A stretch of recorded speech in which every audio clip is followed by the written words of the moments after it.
Phenomenal, beautiful quilts over there. Again, it's been finalized that the Grand Council is going to be in Curve Lake this year, and they're still working out the dynamics of where the Anishinaabe Gets It Day is going to be on the 6th. It's either going to be Curve Lake or Alderville, but the Grand Council is going to be that week of June 6th in Curve Lake. And just finally, don't forget, later today, door prize draw for some beautiful paintings. Fill out your evaluations if you haven't done so so far, because you need a ticket to get in on the draws for a Pendleton blanket, tasty maple syrup, coffee mug, Tim's cards, charcuterie boards, and caramel popcorn. And there's also a third draw for a Pendleton blanket and a laptop bag. So some very awesome prizes, and get your evaluations in. So, with that, we'll turn it back over to Chop. And everyone get back to your circles that you were in before the break. Nishin. Again, we're fighting against Gishgat again. We're fighting against time. There's never enough time to complete what we're trying to accomplish here in these couple of days. But we're going to try and accomplish one thing, is understanding. We have a couple of more clans to get through, and that's what we're going to try and get through them before we eat, because our bear clan is going to get grumpy.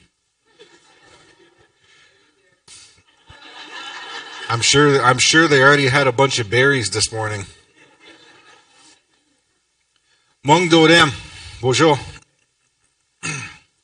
Our chieftain clan, alongside with Chichok, our nations, a war chief and a political chief. And chieftainship wasn't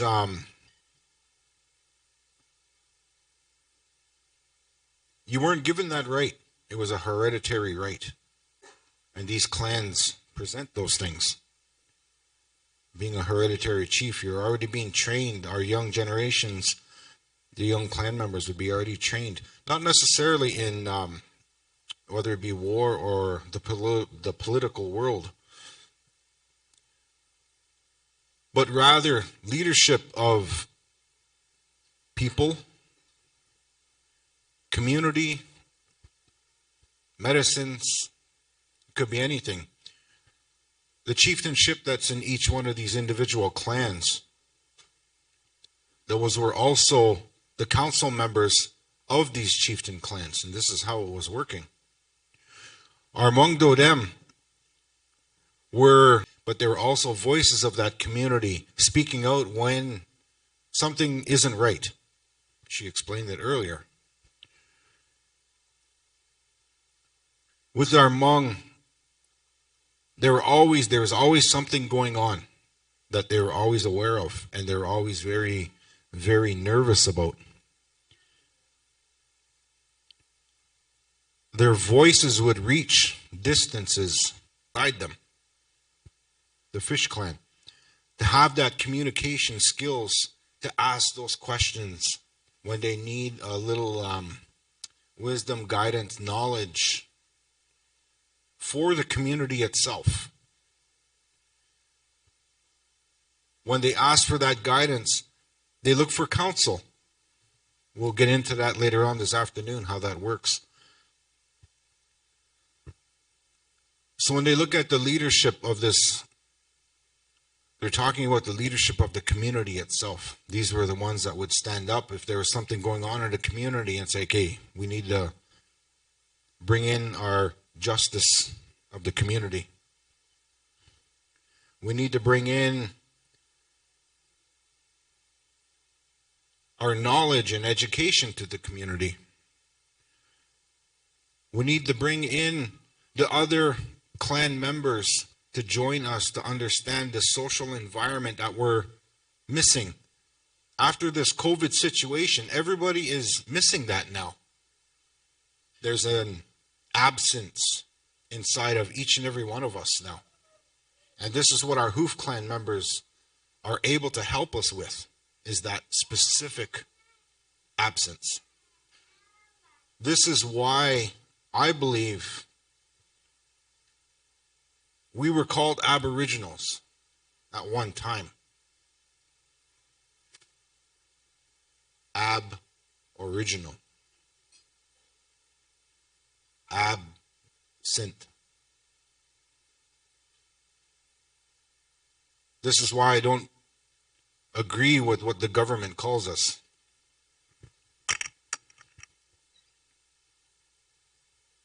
And that clan were the ones to stand up and say, that's enough of that.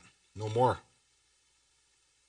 And they continuously do that inside of our communities. And we don't even know about it. The ones from that Hmong Dodam, they're very, very impactful to be able to have that chieftainship, to be able to speak to the winged ones, to the ones along the shorelines that would come over and speak. Because everybody also needs water to survive. I think that was explained by our Turtle Clan here earlier.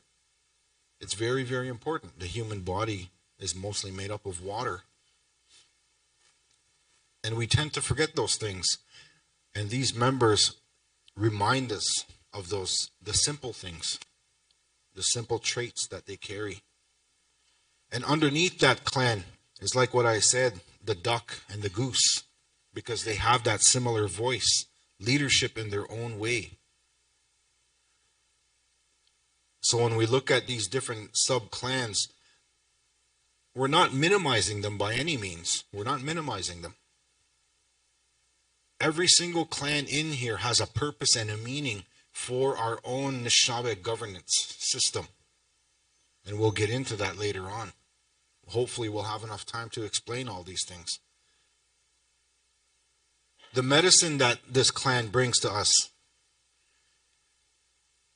the gifts, the teachings, the sound, the voice, echoing across the water.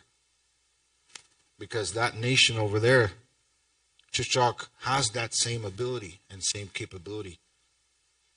They just go at the longer distances because they can reach those distances. Those leadership clans are very, very important to have in all of our communities. We have to make sure that we understand how this works, though. Our leadership in our communities, sometimes they tend to forget the small things, the little things. And this is where this clan steps up and makes sure, hey, don't forget about this. Don't forget about this.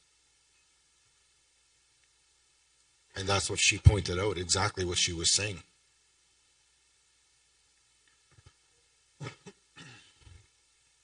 And then we look at, because I covered the smaller ones that were in those other clans, I'll cover a small one that's in this clan that a lot of people don't talk about as well. This clan that is a member of this,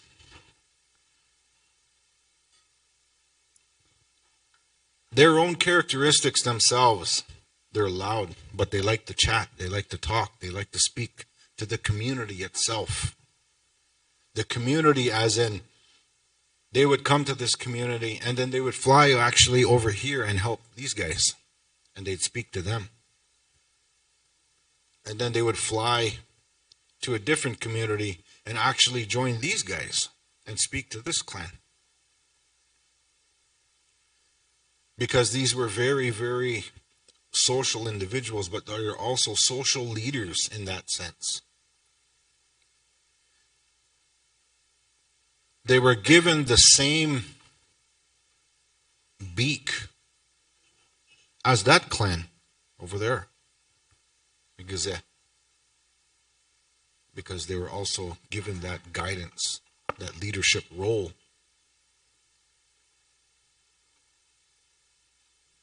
A lot of us think that these birds are annoying,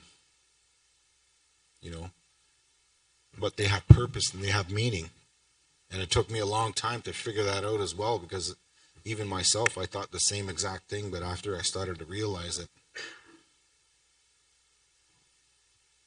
But they would take too. They would take. but only for a short period of time. When it was a self-realization of understanding what this clan really represented, I was actually finding Nemo that helped me understand this. You guys ever watched that movie? It was funny. And when they came to that dock, that's all I kept hearing was mine, mine, mine, mine, mine, mine, right? And that was a part of what really stood out to me for that clan, was that this is exactly what they do when they're pointing out those little things, right? Making you not forget those things. Don't forget the little things. Don't forget to laugh. Don't forget to be humble. That's exactly what they're doing. Explaining to you, don't forget those small things. And that clan is always forgotten, that seagull clan. Those are very, very important birds to our brothers across the seas. They're very, very important birds.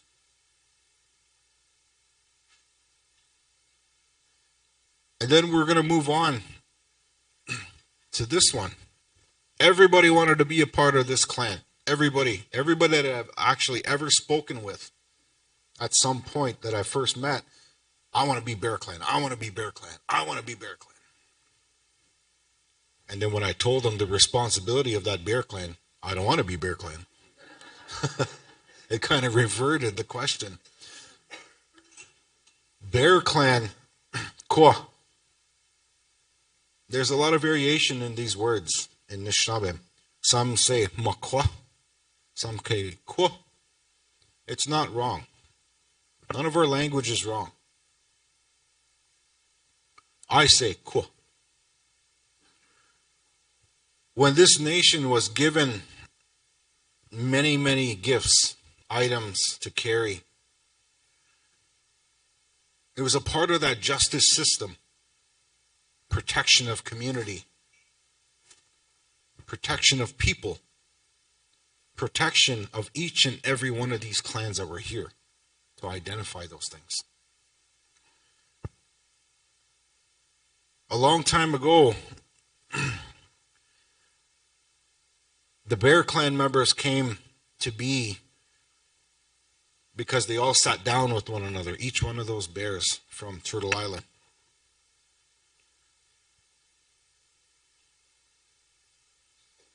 When we look at the Bear Clan, every single one of the Bear Clan members actually hold those traits exactly to a T. Just like my friend here. They love berries. They love fish. They like to rest in the winter. That's just who they are.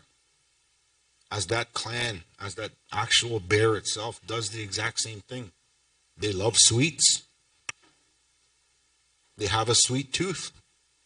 He probably has a little bit of chocolate in his pocket. These are the things that are out there for the Bear Clan members to make sure that they represent. The Bear Clan members that are there, sometimes there will be a brown bear, a black bear, a polar bear, a grizzly bear, and we can't forget the Kodiak. These bears all sit in that clan, every one of them. This clan also gave Anishinaabe people one of the strongest medicines, just like our Hoof clan members.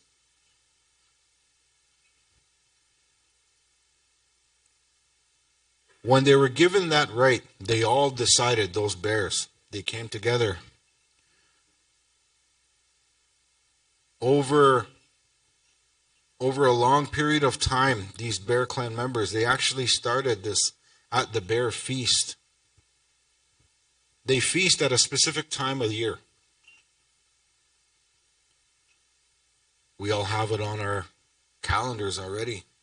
We're celebrated by that specific moon. That's when the Bear Clan would come together, and all the sub-clans underneath This clan is also known as the Large Paws clan. When they would come together, they would always question themselves. Is it time to get up yet? Is it time to get up yet? But they would share that gift of life, birth, at a specific time of year. They would take that cub that was born, they would take it out of the den in February, mid-February, and they would take him outside into the snow, and they would roll that little guy on the snow to teach him that this is how you live. This is what you're going to receive. These are the important instructions that we're going to be giving you and developing an understanding of protection of medicines, people, community, leadership, clans. They were our justice system.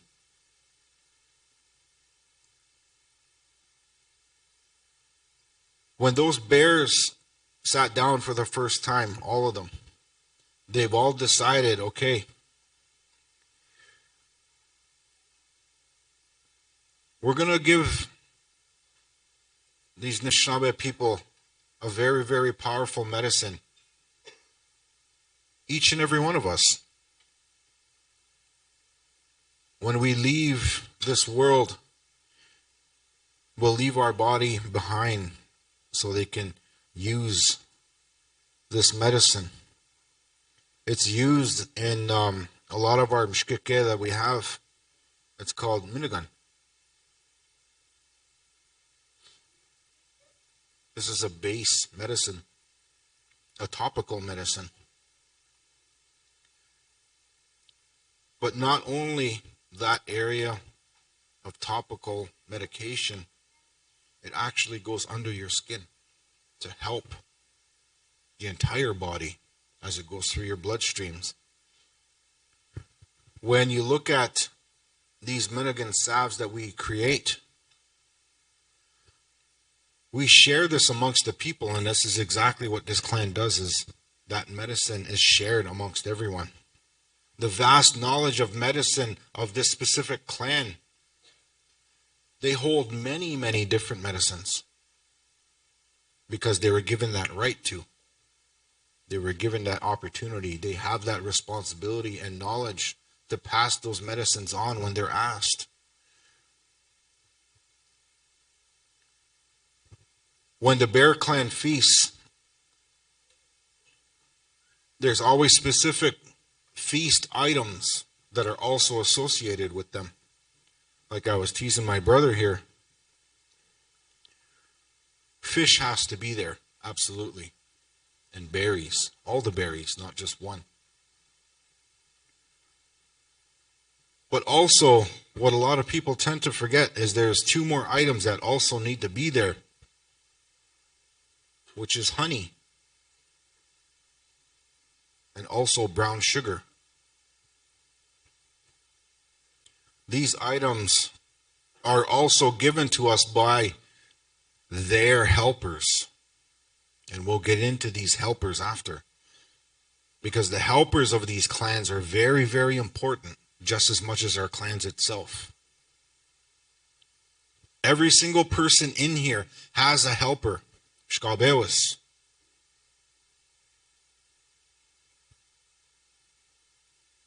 Because without those helpers, we wouldn't be able to do the things that we're doing right now.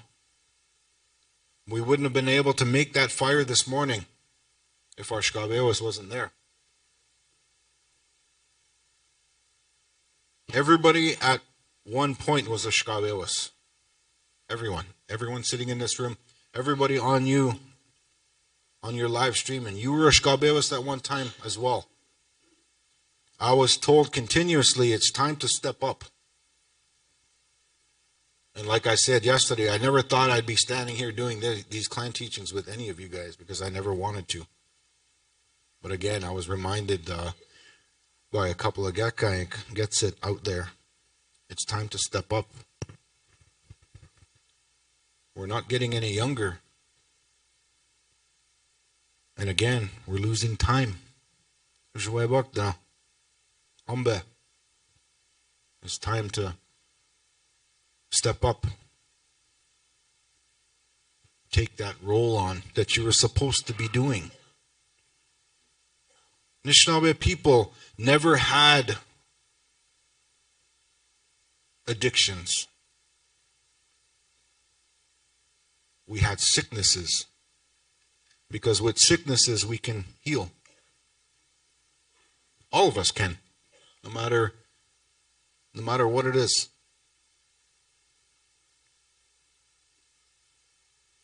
I guess it was just the way I was molded growing up. I never really had a choice, but I did experience those things. I wasn't the greatest kid in the world because I told you that little stick when I got that stick. I got that number of times. Even from my parents, because sometimes I was out of line. But what did that develop for me is understanding and respect. Even from my grandmother. But this day and age, you can't do those things because apparently that's child abuse. We're not saying that we're going to beat the crap out of our kids.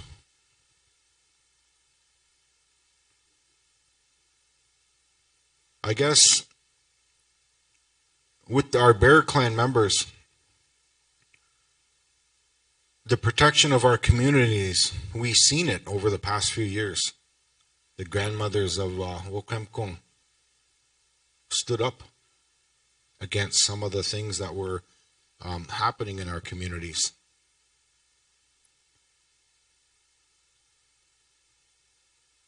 Because our grandmothers were the ones that would sit above leadership. When our leadership was starting to lose their way along their journeys, these grandmothers would be there in council, unbiased towards any decision that was ever made, unbiased towards anybody that was sitting there in leadership. And they would listen to both sides of that, whatever is happening in the community. These grandmothers would sit there and talk amongst themselves. This is why this doorway is open here. Because this is where they would sit. Why this doorway is open, I told you guys yesterday, we're going to talk about the 8th point on this star system. It's open for a reason. We only have the 7 clans in here, but we also use an 8-pointed star in leadership because of the star people.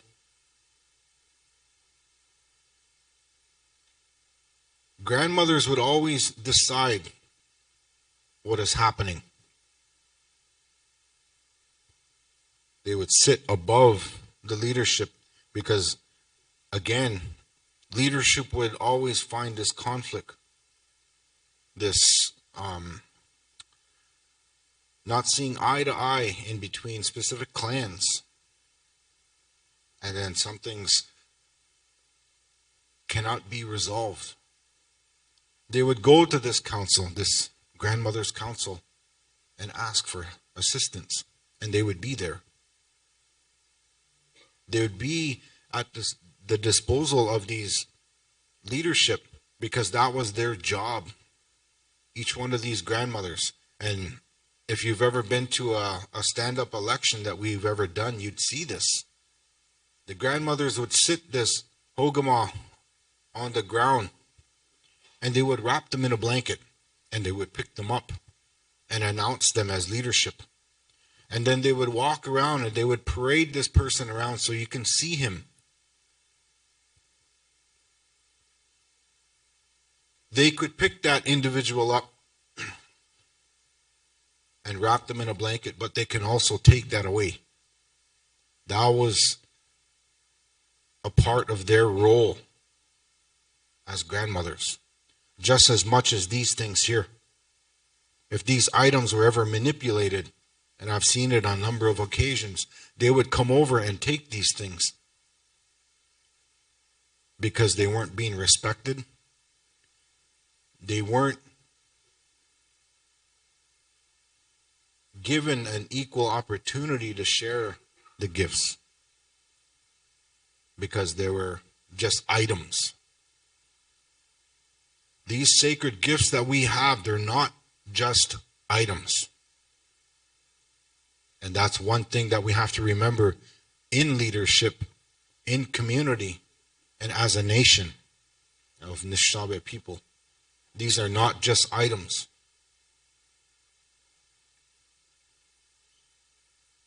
Our Bear Clan members would enforce these rules.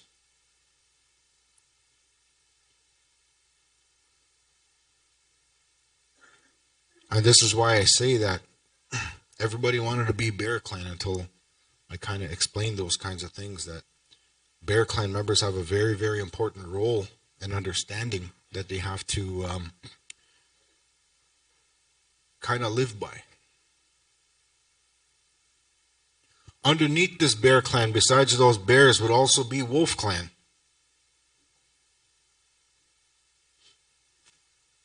And I explained Wolf yesterday. You know, my Wolf Clan members, where are you again? I got my sister here. I got a couple more down here, Wolf Clan members. But also underneath that, Wagush, the Fox Clan. A lot of them aren't spoken of because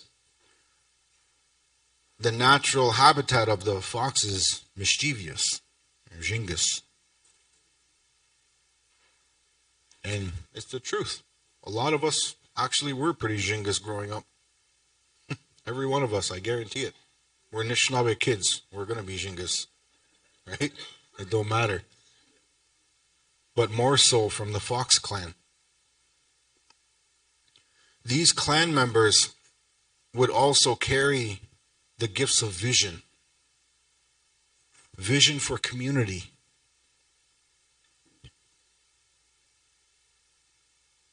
And also, they carry that gift of understanding. They would continuously bug you until you understood something specific. And then we move on. Furthermore, Wingage.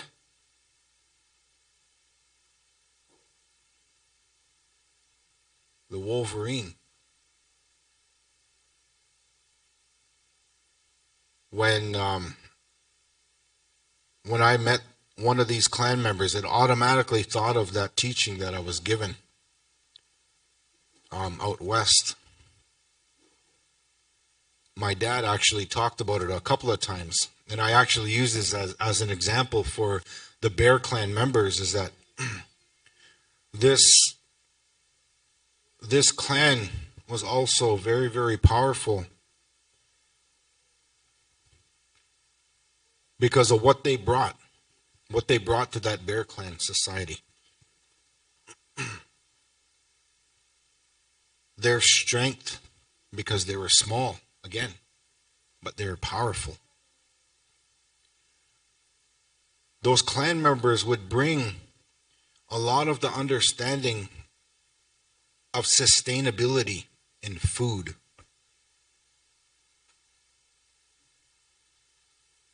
We talk about it all the time, food sovereignty. Every one of us. Sustainable food.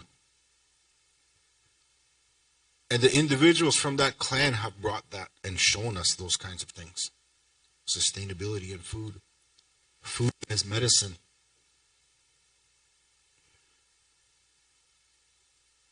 Because food sovereignty right now is a big, big topic. They would also share that with the Bear Clan members and the large paw members. They would share that amongst them and teach that. Well, how do we do this? How do we do this? We don't know how to take care of that. So we ask a lot of our members from the Wabajeshi, the strategic planning. They would give us examples. Okay, that's good. But how do we initiate it? We look over here to Migaze, the educational component from both worlds, the westernized world and the Anishinaabe world. How do we get this? How do we do this? We have the planning process, but how do we initiate it? We would look to them for guidance as well. And then, when we were given that education, okay, we need to really figure out how we're going to implement it now. We go to this clan, the Fish Clan members, and use their intelligence, their own wisdom, their knowledge on how we bring this. We'd use their insight because they are mediators, guidance, understanding. And then we would bring in our Hoof Clan members because we need it as a social society to bring this to our communities. After we bring it to our communities, and then we would share it with the leadership clans and ask. This is our governance system, how it was working a long time ago. We would go to these clans asking for specific teachings. When the Wolverine and the bear met for the first time, it was actually a joke. A joke on the bear. Because the Wolverine was so small, but he was quick, he was strong, he was powerful. His claws had strength in them.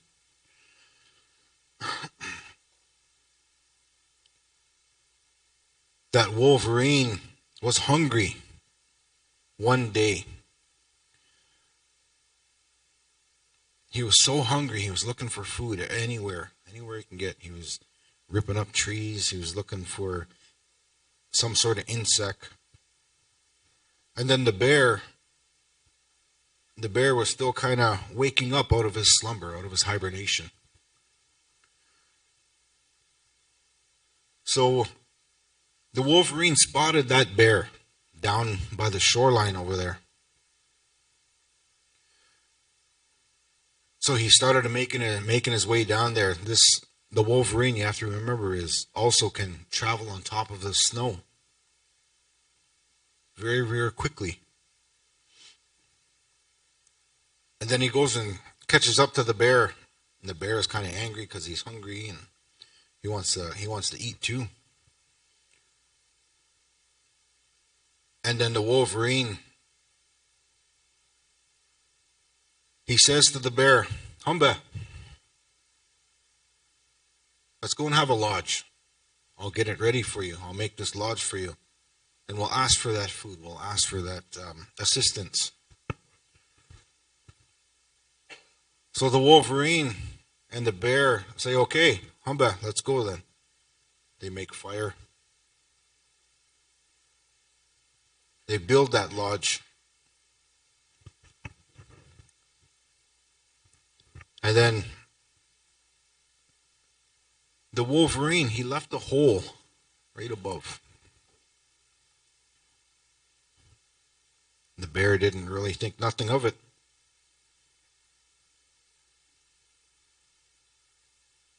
So the bear says, "Okay,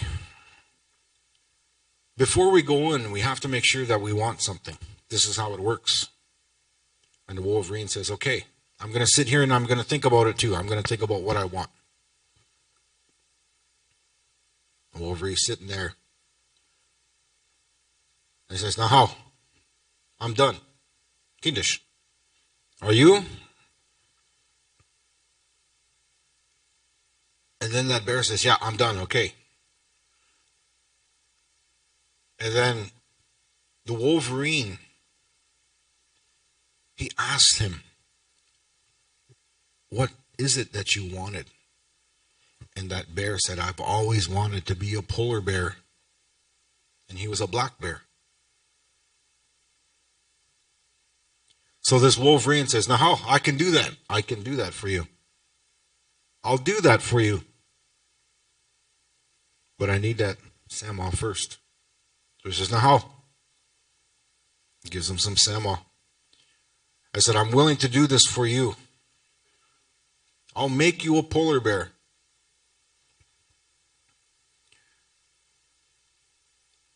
So they start getting all the grandfathers ready.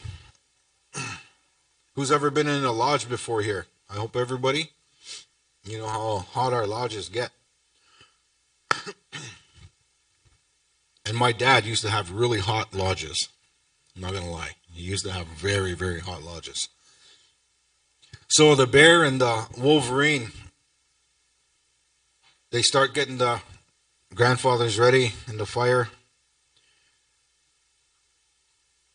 They start putting those extra hides that they found and bark all over this lodge, covering it, but leaving a hole up top. And that Wolverine was making a bucket. He was scratching that bowl out, getting that bowl ready. So by the time they were ready, it was almost twilight. It was starting to get dark. So the bear goes into the lodge and the Wolverine's bringing those rocks in. And then he's getting ready to seal it up with the big bark. And then the bear goes, oh, wait, back up. You're not coming in? Who shouldn't in? How come you're not coming in? I said, because I'm gonna bring the water to you. You wanted to be a polar bear, I'm gonna make you a polar bear. I have to be out here to do it though. Oh, okay. So he seals it up nice and tight. There's no air coming through at all, just in that one hole on top. He brings in 128 rocks, and they're good size. And that bear's laying down on the bottom. He starts singing a song while he's sitting on top that lodge. It's a feast song. He's getting ready. I'm singing this song because we're going to have a feast after we're done. After we're done this lodge. There's, oh, okay. Wow. Humba. After he's done his song, he gets that bucket and he pours water in there. And when you hear the water in the lodge, that's all you hear is psss, right? And you hear that bear in there going, oh, a snaw.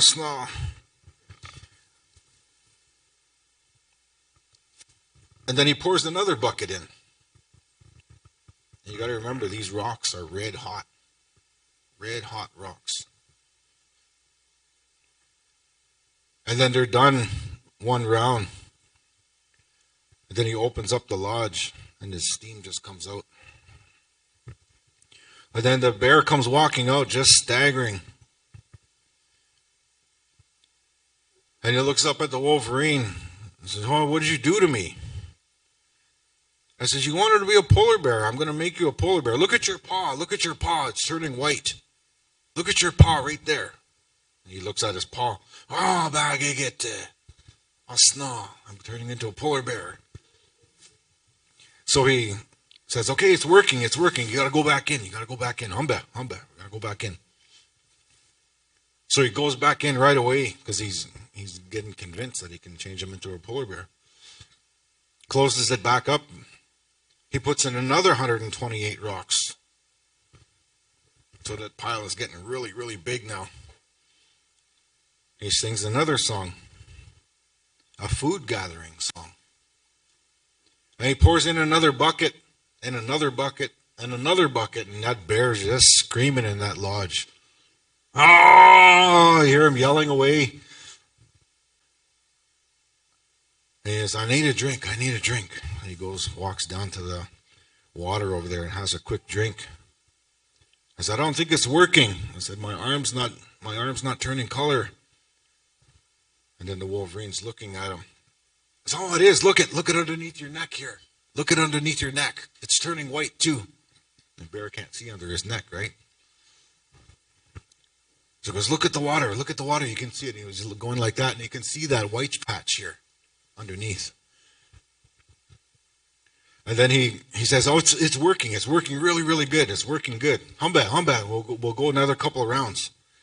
So the bear goes running up really fast and gets in the lodge, and he seals him back in, puts in some more rocks. And he's got a big stack of rocks in there, so the space where the bear, because how the lodge works is that when you walk into a lodge, depending on what lodge you go into, some people come in from the east, some come in from the west. He goes into the east side, and it's right here, and these pile of rocks are on this side. So he's kind of pushing everything over. The cooler rocks are over there. And then the red hot ones are right here. He throws another 128 rocks in there. He sings another song, a gathering song. After he's done his song, he pours in 6 buckets of water on these rocks, these red hot rocks. And that bear is just crying and screaming. And then it just went quiet. He pokes his head in. You okay? Ah, amigo, humba. And that's why I hear is.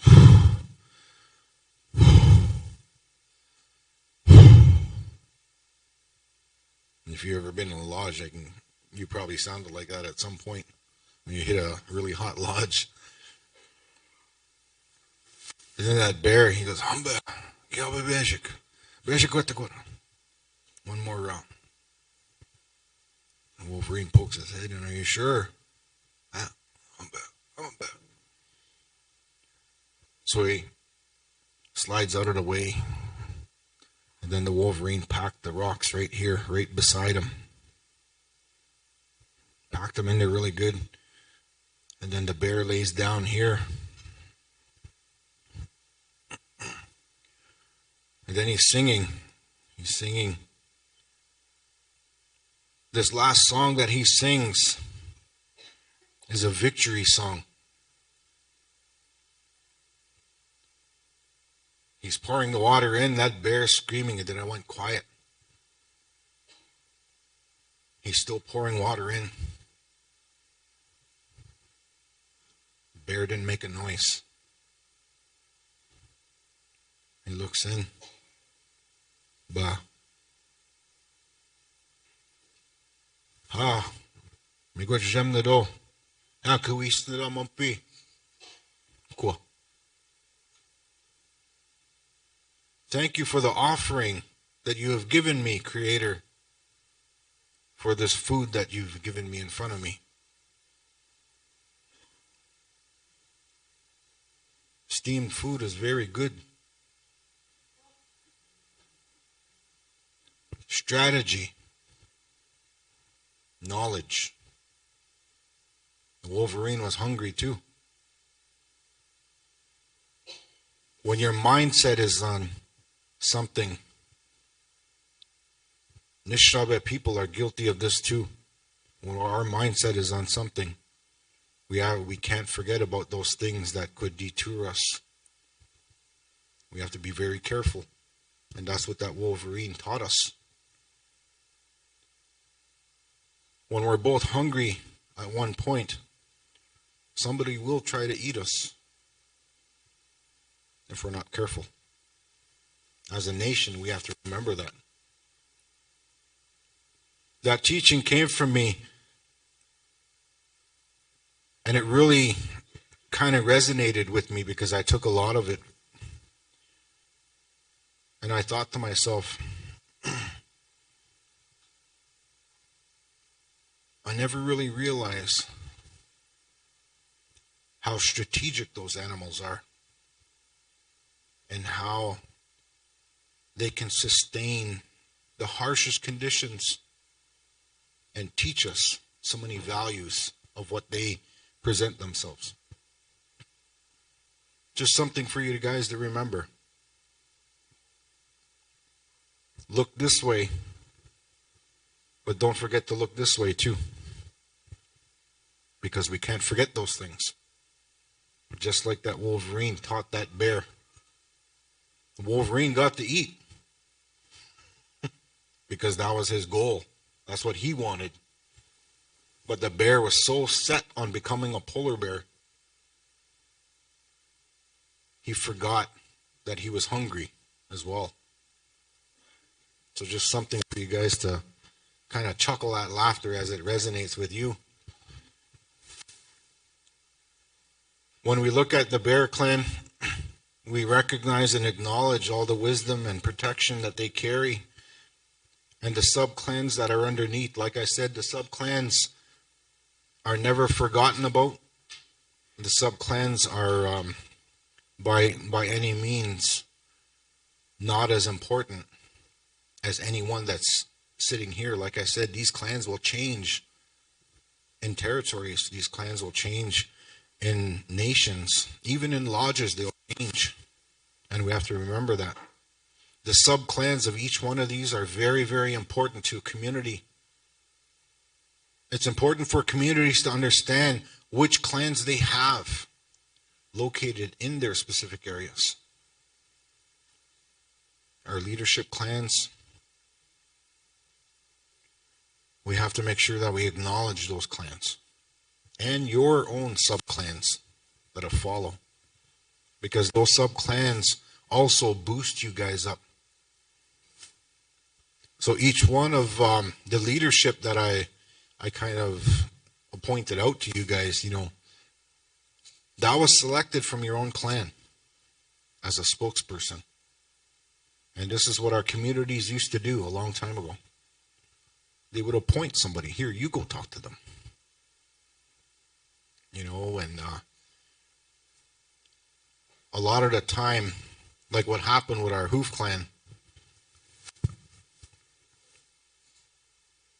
you don't get that choice sometimes. You don't. And unfortunately for me, I didn't get the choice either. I guess I was meant to do this. I don't know. I don't even know anything. I don't know nothing. And I tell that to my guys that I work with all the time, and I know they're watching at me, laughing at me right now.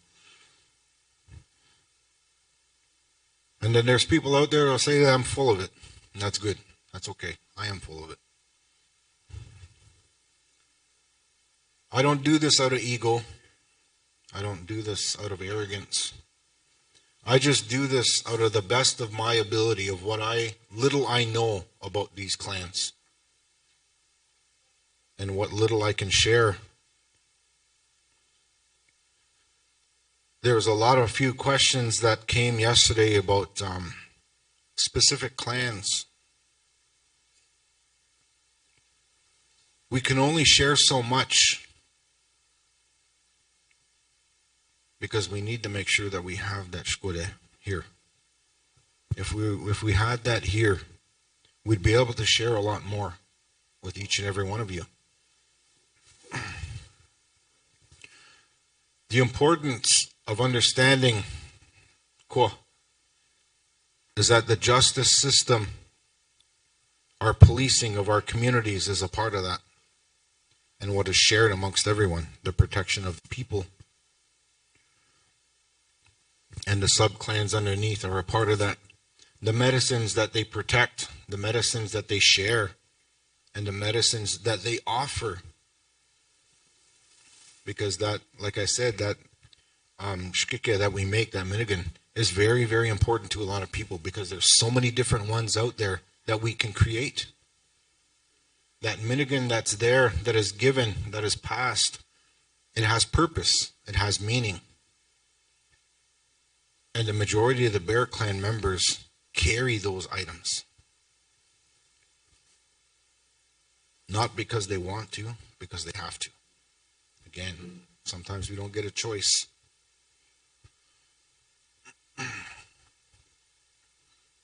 Shopito. No, quick, no. Ba. I guess as we completed these clans, I guess we're going to show you the connecting components of this star system of Anishinaabe governance. I gave you a little piece of it, but now we're going to connect it this afternoon. Bogiatiko Anishinaabe. Just a little bit of Anishinaabe that I know is what I'm sharing with you over these past couple of days. I don't know much. I don't know anything. And I like to say that a lot. And I think I said it yesterday. I'm not teaching you guys anything new. You guys already know this stuff. I'm only restoring and reawakening what's already there inside of you. This is how our blood memory works. Ba no quick minura hambe wisenda. Let's shop. We'll get a microphone for Christine Bigras to do the blessings for the spirit thing. Well, while I was getting ready to do that, I just wanted to remind everyone, we got a notice here for folks that are interested. The fundraiser for the Anishinaabe Nation 7th Generation Charity, the draw is tonight. I think it's tonight at 7 p.m. The jackpot is estimated at $8,500. You can buy tickets online at www.Anishinaabe with an A, capital A, Anishinaabe Ace, Anishinaabe Ace, one word with a capital A, .ca, AnishinaabeAce.ca, 8,500. And this is a very worthy charity because it does help out communities. Past, there's been fires and people haven't had any insurance, so we've helped out, people with have losses in the community. There's some education scholarships.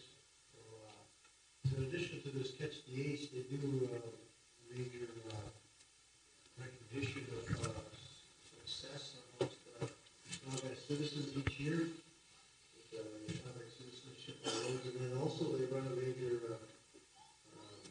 Veterans Charity Golf Tournament. We were going back on the 15th of June to a golf course in Orillia. And so anyone who wants to play as an individual, they'll sign you to a team, or you can enter a team for that golf tournament. So, are you all set over there, Christine? Wow. We'll just get a new invitation for the spirit plane. Abosho, kagaybiwang kandish na kas makundodem, migach dikit ng gumanda gisgok, migach gamanda medium mampietek, kwabmish nang kinamampin madibiyang, kwabam gek kene nigastik, minagonda kep kadejik kude, kwabam gek kene axitik, wenige na wim na madzwat, migach dish dikit, how migach.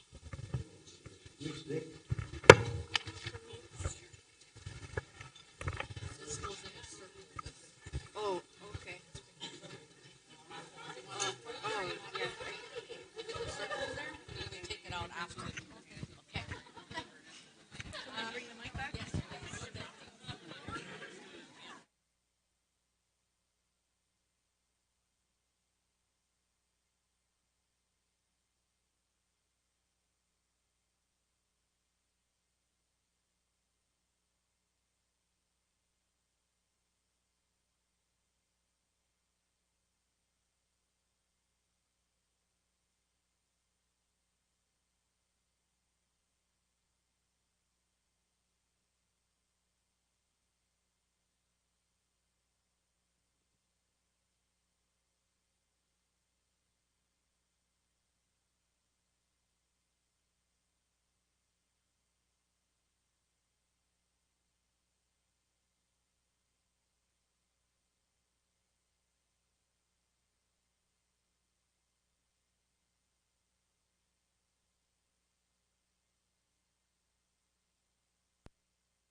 Don't forget as well, it's Catch the Ace draw tonight, 7 p.m.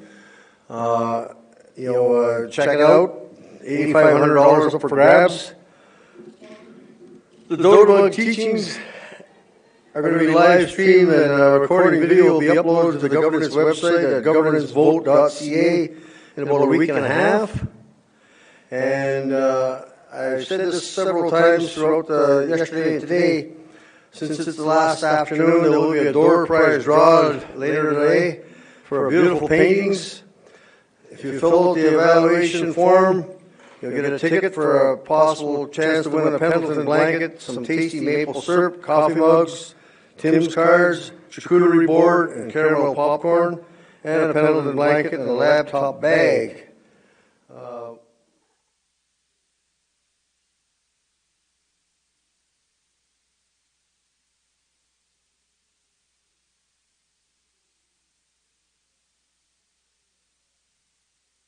Say the fact that we've got a good crowd here yet, and we want to acknowledge, a lot of the folks behind the scenes that, I'm sure you all realize it takes a lot of planning and logistical preparation to get ready for a conference of this size. I think there was something like 174 people registered, with folks on the live stream and those present here. So lots of work to get things organized. So maybe if you could just stand up, we're going to acknowledge some of the team that was behind the scenes. Arnia Sans, if you could stand up over there near the door. She's been... Diane Chrétien. Kurt Titmus standing over here.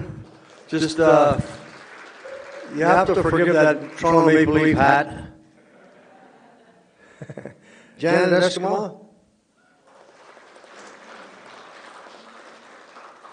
Sarah St. Louis.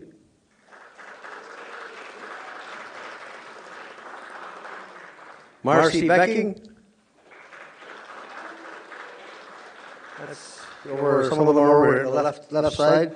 Laura Barrios. Ryan Poplinski. And Emery Tosheff. With two F's, Tosheff. Anyway, as well, I'm going to turn it over to Dave. We have a special acknowledgement for someone who's been absolutely marvelous as usual at helping to get these things coordinated. So I'll turn it over to Dave. Miigwech, Pat. Congratulations and miigwech to the team. Hopefully, this was the group behind the scenes, making sure your accommodations, your pillows were puffed up and stuff like that. Hopefully, there was chocolate on your pillows, but no, this is a team that really was led by an individual that I want to ask her to come up here. So you know what I'm talking about, so you might as well work your way up here. And so I don't want to say her name just yet, but so... behind this particular event, we've had a number over the years, and, this person's very, very strong in her coordination skills and leadership. So, it goes without saying, the success of an event is always behind somebody. So she's making me actually look good and making us look good. So she certainly should be recognized today. So I've asked Grand Council Chief to come up to acknowledge Barb Navo. So a round of applause for Barb. Now how?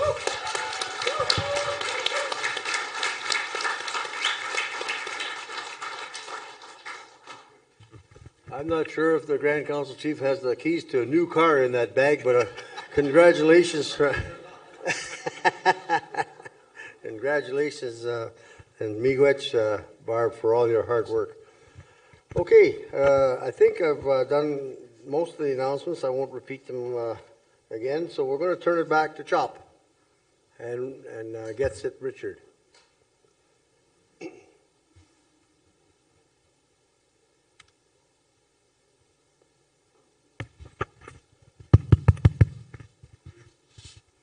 Bonjour again.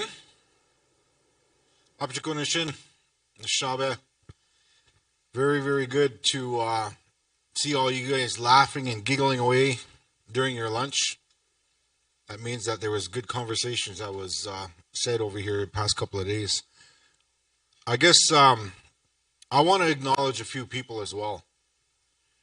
I guess first and foremost, these guys that sit here.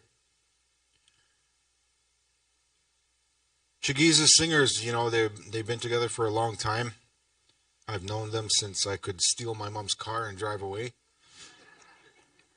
Greg knows that story because I believe he shared that story at one of the gatherings that we were at. I used to steal my mom's car and go and take them coffee as an excuse, just so I could drive. But these guys have been together for a long time, you know, and I just want to acknowledge them because without this, again, going back to protocols, without this drum here, we wouldn't be able to have these kinds of gatherings. Because believe it or not, there's more to this gathering that we're doing here for this drum as the protocols that I know of. When a grandfather drum is present in a gathering like this, it's a timekeeper. And you'll see this at some of the leadership gatherings. These drummers will sit by the drum, and when leadership is appointed, like just what we did this morning when you were trying to appoint an individual to speak for your clan,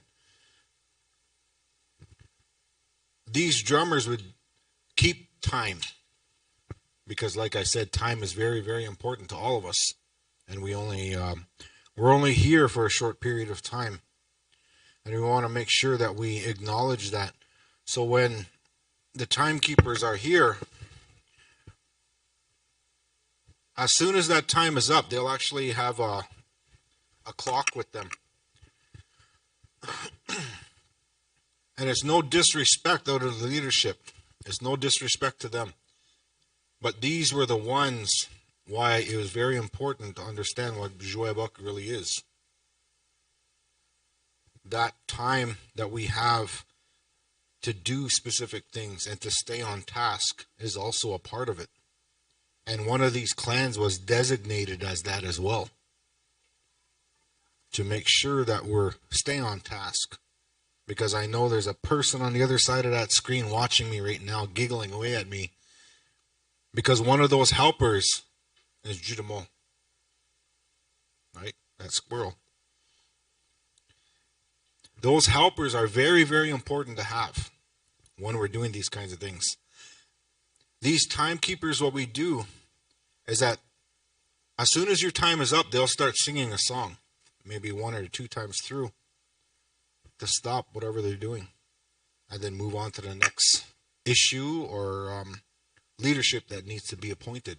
That was the role that this drum was given in these kinds of ceremonies. And that's very, very important to have. And like I said before, you know, these aren't just items. They have spirit inside of them that have to be utilized. Because if we don't use them, we're going to lose them. Right? Because we're only the carriers of these items. When they need to be passed, they're going to be passed. Sometimes spontaneously. I was passed many things over the past couple of days. You know, I didn't want to accept them because I know the responsibility of them. But sometimes you can't say no. You have to say no.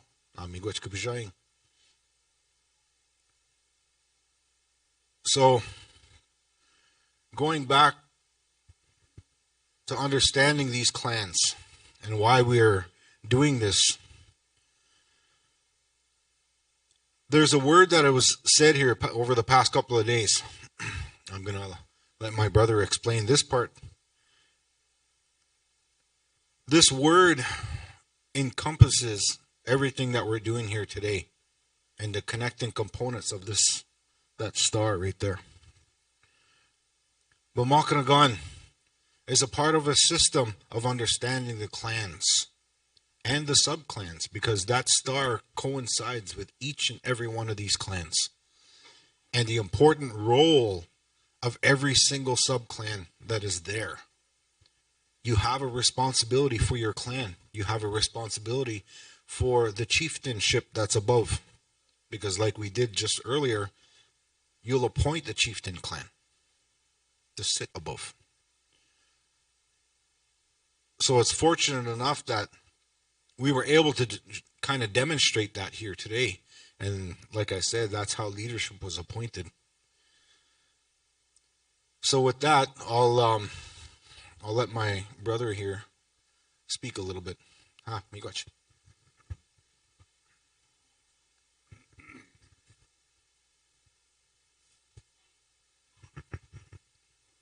Bonjour.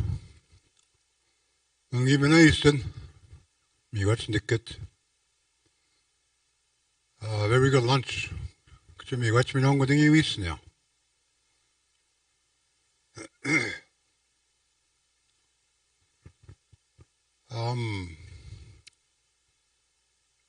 It's been almost one cycle now, one complete cycle of the seasons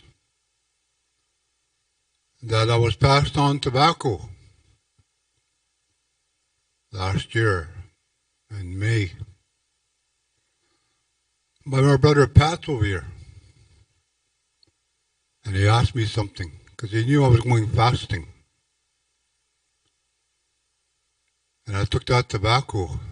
And what it was he asked me before what the word for governance is in our language. I'm fasting for it. I had to go pay for it. Get the bagay for that. And what came out of that is what we call it now, and you've heard it yesterday as well, is Makanagan. That's governance. Makanagan covers everything. And it's how the law was put together for us from Manitoo, how we were governed, and how everything else was governed. And I'm so, when I came in here yesterday, it kind of hit me here, seeing something here. And I see it right here. A Poagan, that's over here, had come home. Hundreds and hundreds of years old, this one. And it came from our community. This is one of them. Makanage Poagan, they call. When they came together to agree on something, that's what they used. To confirm it all, to say no how, okay? Whether it was the settlers they sat with, Mewa, Makanagan. And that's how they did that. The clans that we talked about for the past 2 days, Miigwenduk, all these ones, now we see that word differently, but they're the ones that put it together. To put those so-called Nakanagenan together and come up with a solution. But they all agreed to it. That's Makanagewan, they call. The Roggenars have theirs different. What they call theirs is Nakanagewan. That's their laws. The laws in the justice system. But Makanagan is how we were governed by Manitoo. And how each and every one of these clans, sub-clans, how they were Makana from Creator. What they're given. And what they need to do and what they provide for the two-legged, which is us. And they listened. The duties that they were given, what to do. I'm going to put you over there. This is your job. This is what you look after. This is what you're going to offer for the people that are coming. All these ones, were given those instructions. And they've been doing it for thousands of years. And then the Anishinaabe came later. There too, Manitou, creator, Kipmakanik, gave you instructions, gave you those gifts that you were born with. You may not know them when you were born, maybe later, but they will show you through a dream. And what to use, tools. They call tools. Like this is the word in English. And what I'm describing tools as is a dagon, drum, pogon, rishigon, things like that. What we're given to use. And these ones provide them for us. All the winged ones, look what they provided. Even they're right to their bones. That that whistle that we use. Again, there's sub-whistles too for that. Not just the one. There's 4 of them. 4 of those Sunday call whistles that we use. And they're only used in certain times. The bone one, as these ones offered, a mick, even the wing one. That's for ceremonies, healing. And there's a wooden one, a wooden whistle. They call. That one's for the deceased that have gone on, when you call them. They live over there, that's where they're at, is in the bush outside. That's where they're at. And there's that stone whistle. Sin. Again, you want to go deep into something. That's when they use that one.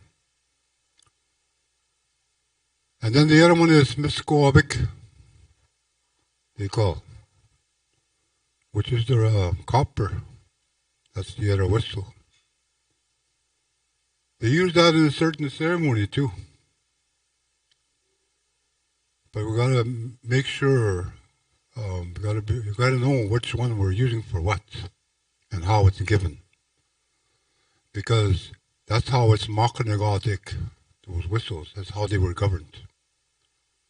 So Makanagan. Nakanagan is different. Makanagan is what seals it all. Amimanda, this is it. Signed too. That's how we're going to live. That's what we're going to do. Finalize it that way. But how?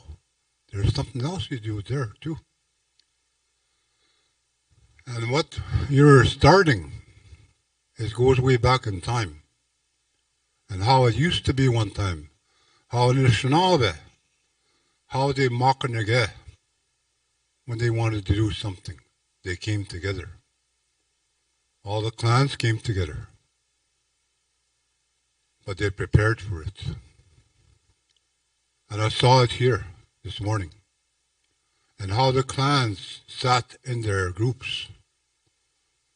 I watched it and I've listened. That's how they did it. Long ago. Now it's coming back. But to you, it may be new to you. Maybe you've never been exposed to that kind of a Makanagan, that governance. Maybe you don't believe in it, maybe.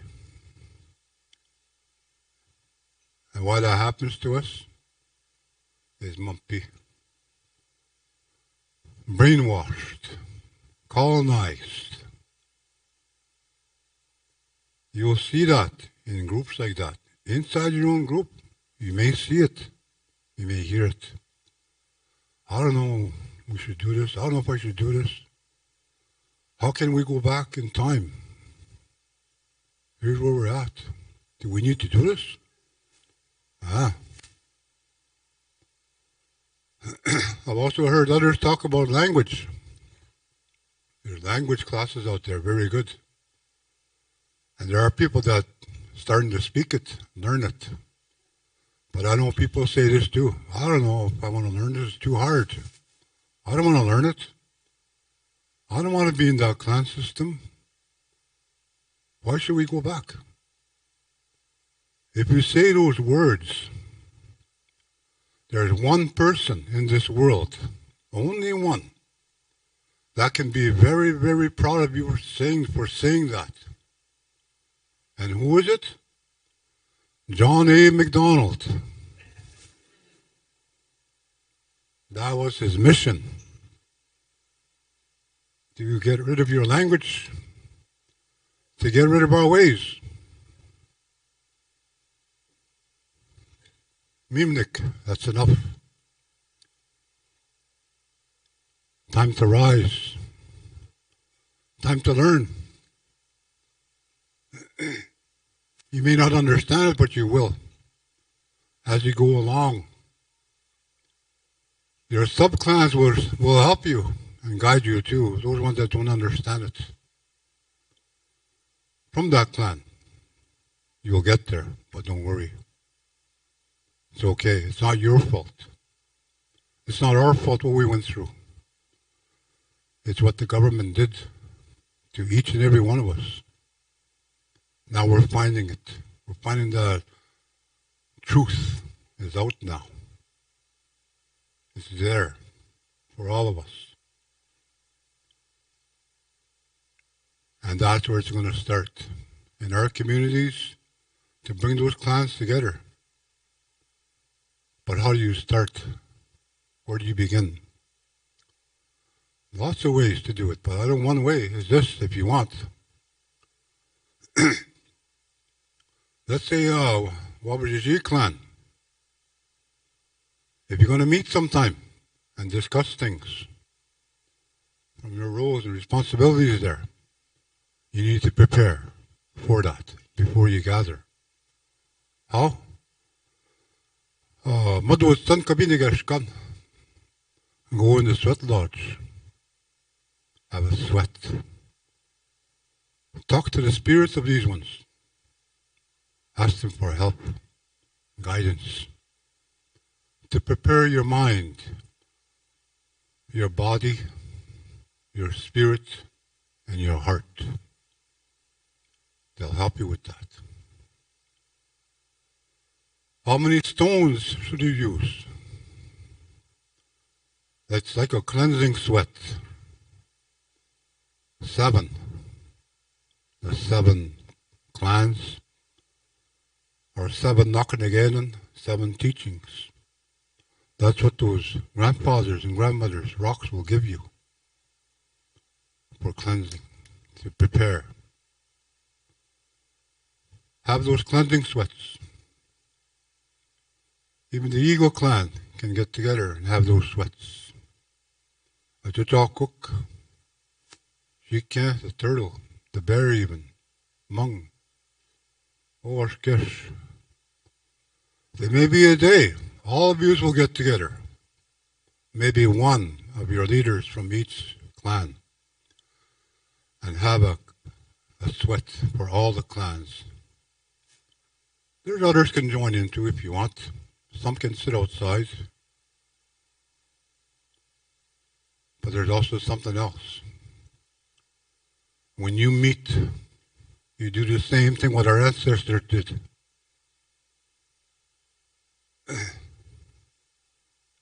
Today, we hear it all the time in our communities. We say it in Roganosh, in the English language, all the time. And I hear it too. And it's called council. Chief and council. You always hear that word in English. We need to flip that and say it our way, our Anishinaabe way. What they used to call that, any council, when they sat leaders, whether it's chief and council, they call that Sigaswedwin. Sigaswedwin, they call that. What does that mean? That's when they sat on the ground and they smoked pipe together. Smoking their pipe. They sit there right away. And we'll start off ceremony. We'll let them know what we're doing. And what we're going to be talking about even. Let them know. And after that pipe, and you sit and talk amongst each other, whatever discussion that might be, whatever that Shogunar said to you that you don't like, let them know. Ask them what to say and what to do. And when you light that program like that, even after sunrise we did, every time you finish doing your pipe, they do the rest. They do the rest of the work with spirits. And when you're done, when you come up with some kind of agreement or a law or makanigan, everyone should have consensus there. Everybody agree. But you got to remember, whatever agreement you make, it's going to affect 7 generations. Make sure you look ahead, far ahead. And that's when you pick up that pogan again. That's when you say, Minago, is that it? Minagomanda. Is this what we're agreeing to? Makarigan. Aha. And they smoke pogan. Now they're making a commitment with each and every one that agreed to it. Now it's sealed. Then they get up from that and they deliver that message to the others. Or they go speak somewhere, take that with them. And among over there, sometimes they'll hear something that's not right. We need that. We need correctors. We grew up with that. A lot of things I did when I was a kid, mischief, not paying attention. I had to get my own red willow. That wasn't abuse. What is that red? That's red willow is one of the biggest medicines of all. But what's its job? It's a puller. It's a corrector to correct us. Draw something out of you. That's why they use that. They're the same way over there. They got red willows over there. Medicine. And this is how they used to be that time. But don't worry. You know, this took quite some time. Maaba. This pipe that they used that time when they negotiated, this one came home. I don't know how many years it was gone. Somebody had it out there. This one was fasting. All those years. And one day it came home. It's right here now. That's what Ursnavek did that time. This is what we use to make those knocking again and to mocking again. That's where the settlers, they do theirs different. How they want to seal something. And a signature, they sign paper. Us, we use that. That's how they used to do it. But back then, they just put an X on there. They didn't know how to sign their name. Shnavik. A lot of them signed something that they didn't even know what it was. Tricked into something. That happened too. So that's why I did that last year. What I did with the Mukaman when I drove that knife in the ground. Miemnik, that's enough. Time to rise. It's time for us to use those gifts that we're all given and share them. Share that knowledge you were given. Share your song you were given. Some of them you dreamt of. Some of them passed on to you, but those came from somewhere, but they're not ours to keep. I have ceremonies. I've been passing them on. I have other ceremonies I haven't done yet. They're not called for. And for some people, when they see it, they think it's something new, but it's not. I'll be teaching that too. Even the songs I was given, I passed those down. I have to. They're not mine to keep. If I don't, if I'm selfish with those, and if I don't pass those songs and those teachings or the ways, and what if my time comes? You'll never hear that song again. You'll never see that ceremony again. That's why it's important we share. So that's how you start. You mock the cake, you come together, but prepare. That's why our chiefs, when they do this, it's hard for them to do this, to lead the way for us. Sitting with the government, how they're challenged at times. Sometimes they need help. And what do we try to do? Before their gatherings, they sweat. They go in the sweat lodge and prepare for the next day. Anishinaabe always did that. Even powwow. I know elders, old ones that sat in the drums. What they did long ago was the night before the powwow. They had a sweat. Those old folks. He was getting prepared for the powwow the next day. To let those spirits know what they're doing. But they want to prepare their minds. They want to prepare their 4 dimensions to wellness. And when after that sweat, they got up the next day early again.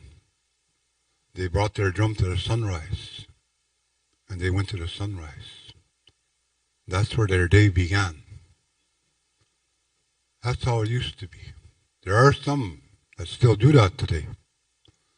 But there are others too. Drummers that don't.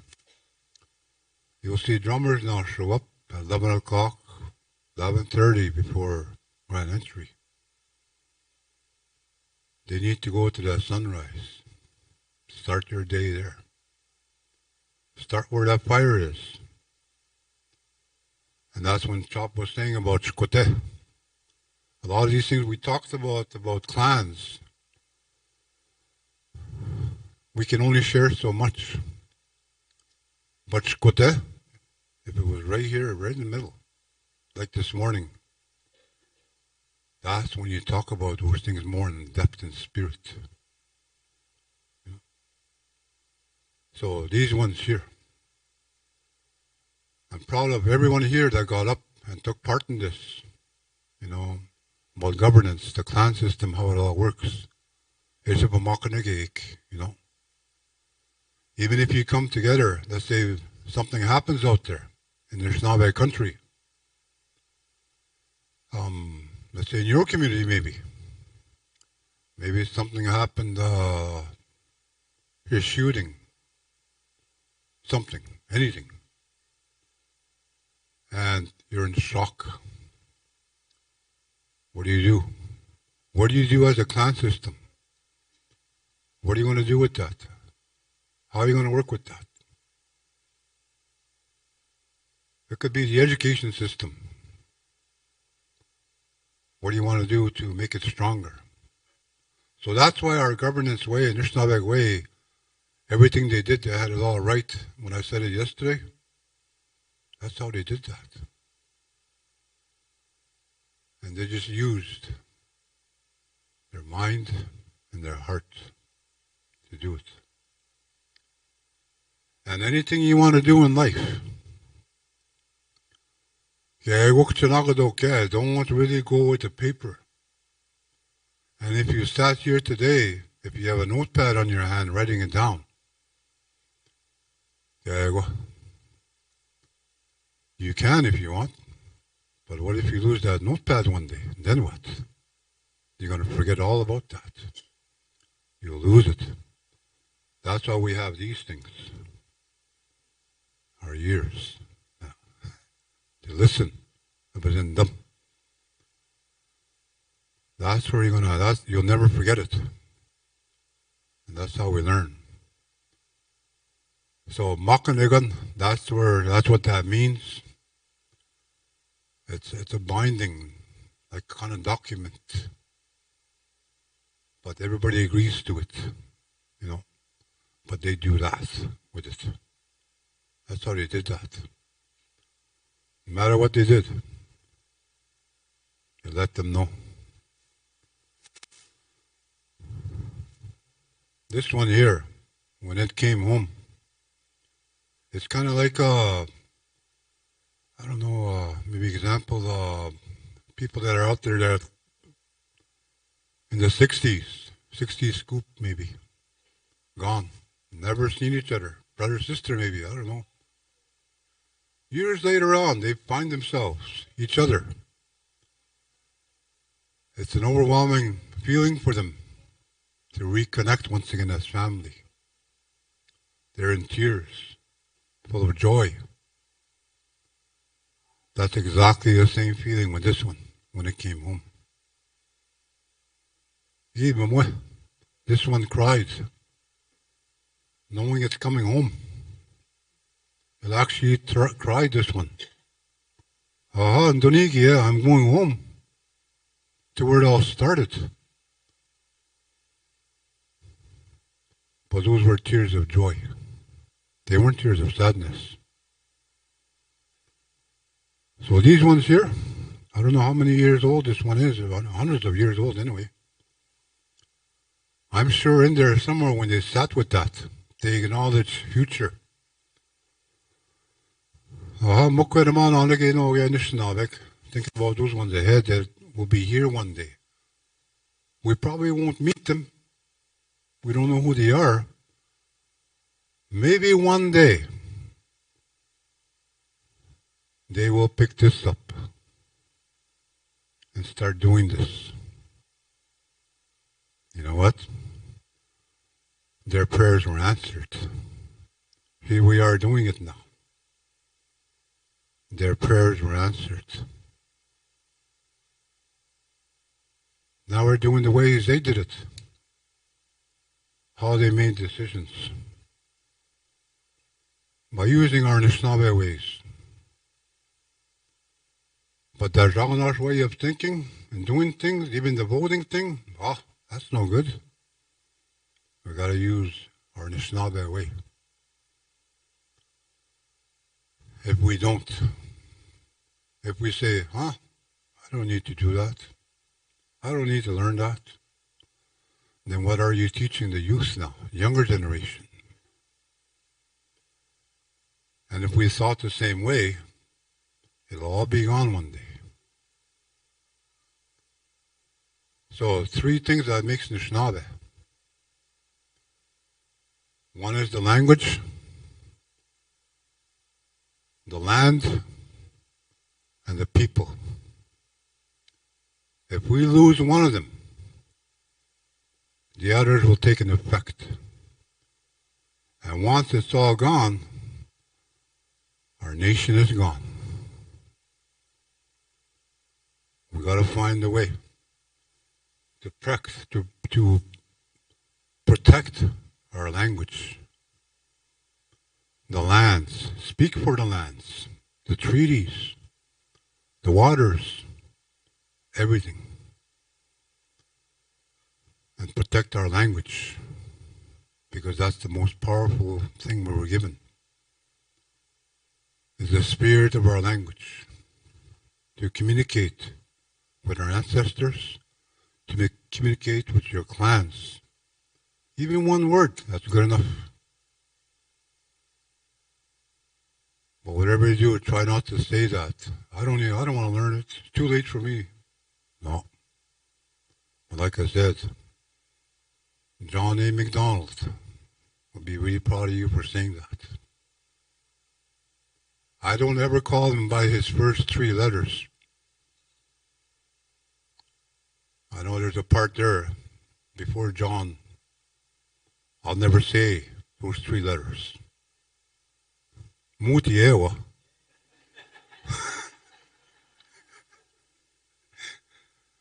He's Mutie, that one. That's the one that took our children away. That's what he wanted. Take your language away. Take our ceremonies away. Take our ways, how we do things. That was his mission. No, no more. It's time. Keep learning as much as you can as you go along. Just like me, I'm still learning. So I'd like to say, give me good 7 minutes for listening for a bit. I know there's more to share this afternoon. I know Chop asked me to share about something I touched on yesterday. Mu talked about B. I'll share that when I get a chance. But I'd like to thank everyone at home that's listening, at your workplace, at Zoom Lodge, YouTube Lodge. This is for you.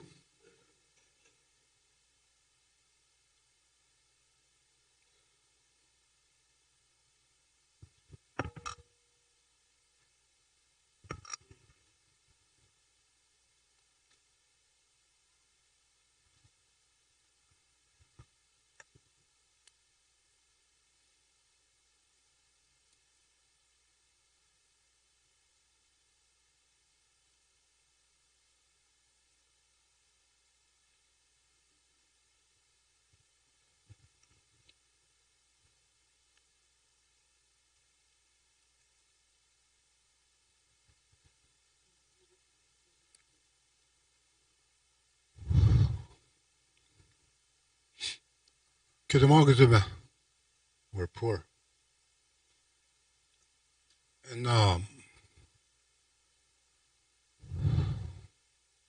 I've seen that poorness across Turtle Island. And it still exists today. And the way I grew up, the way all of us grew up is this. We were taught different. From the black robes, church. I respect it. I understand it. I'm okay with it now. But when I used to go there, a very young boy, even growing older, every time I walked in there and coming out after their service, you know what I used to see and hear outside those doors? I used to see people coming out of those doors when they're done. And what I saw was this. People talking down on someone that went inside there. Talking negative or putting that one down. I've seen that many, many times. And I'm going, is that what they're teaching us? To put each other down. And I go, I don't want to go there anymore. What did I start to find out? Our Anishinaabe way of life. Even though I was told not to go and learn it, I went anyway. And I started to go there at the Anishinaabe way. And you know what happened to me there? I saw the same thing there. Nishnabek were talking down to each other at their ceremonies or gatherings. Someone there putting one down. I'm going, whoa, I don't know if I should be here. And to this day, that still happens today. That's why we have what's so-called cultural clashes. Migatuk. You know, where did we learn that? That's not Anishinaabe. Anishinaabe always helps one another, no matter what. And this is what this is all about. You know, to start building that. Even building your own spirit. Or other one's spirit that is struggling. So I'm proud of you, everyone that's here, for taking that step to give us these examples today here about governance of these clans, what they do, what they have to offer. Maybe what I can do, I guess, is, since I'm on this, all these clans depend on each other, like how we depend on them, all those animals, winged ones. We need their medicine, but they need each other's medicine. I heard Chop talk about it this morning, about the mokko. We call that one metokazade. Metokazade means barefooted Indian. That's that bear. Nishinaabe, that's a human. If you ever see it skinned, you'll see it's like a man, a human being. Metokazade, barefooted Indian, that one. That one, like Chop said, he's a protector. Yeah, Nagadwenchigawa.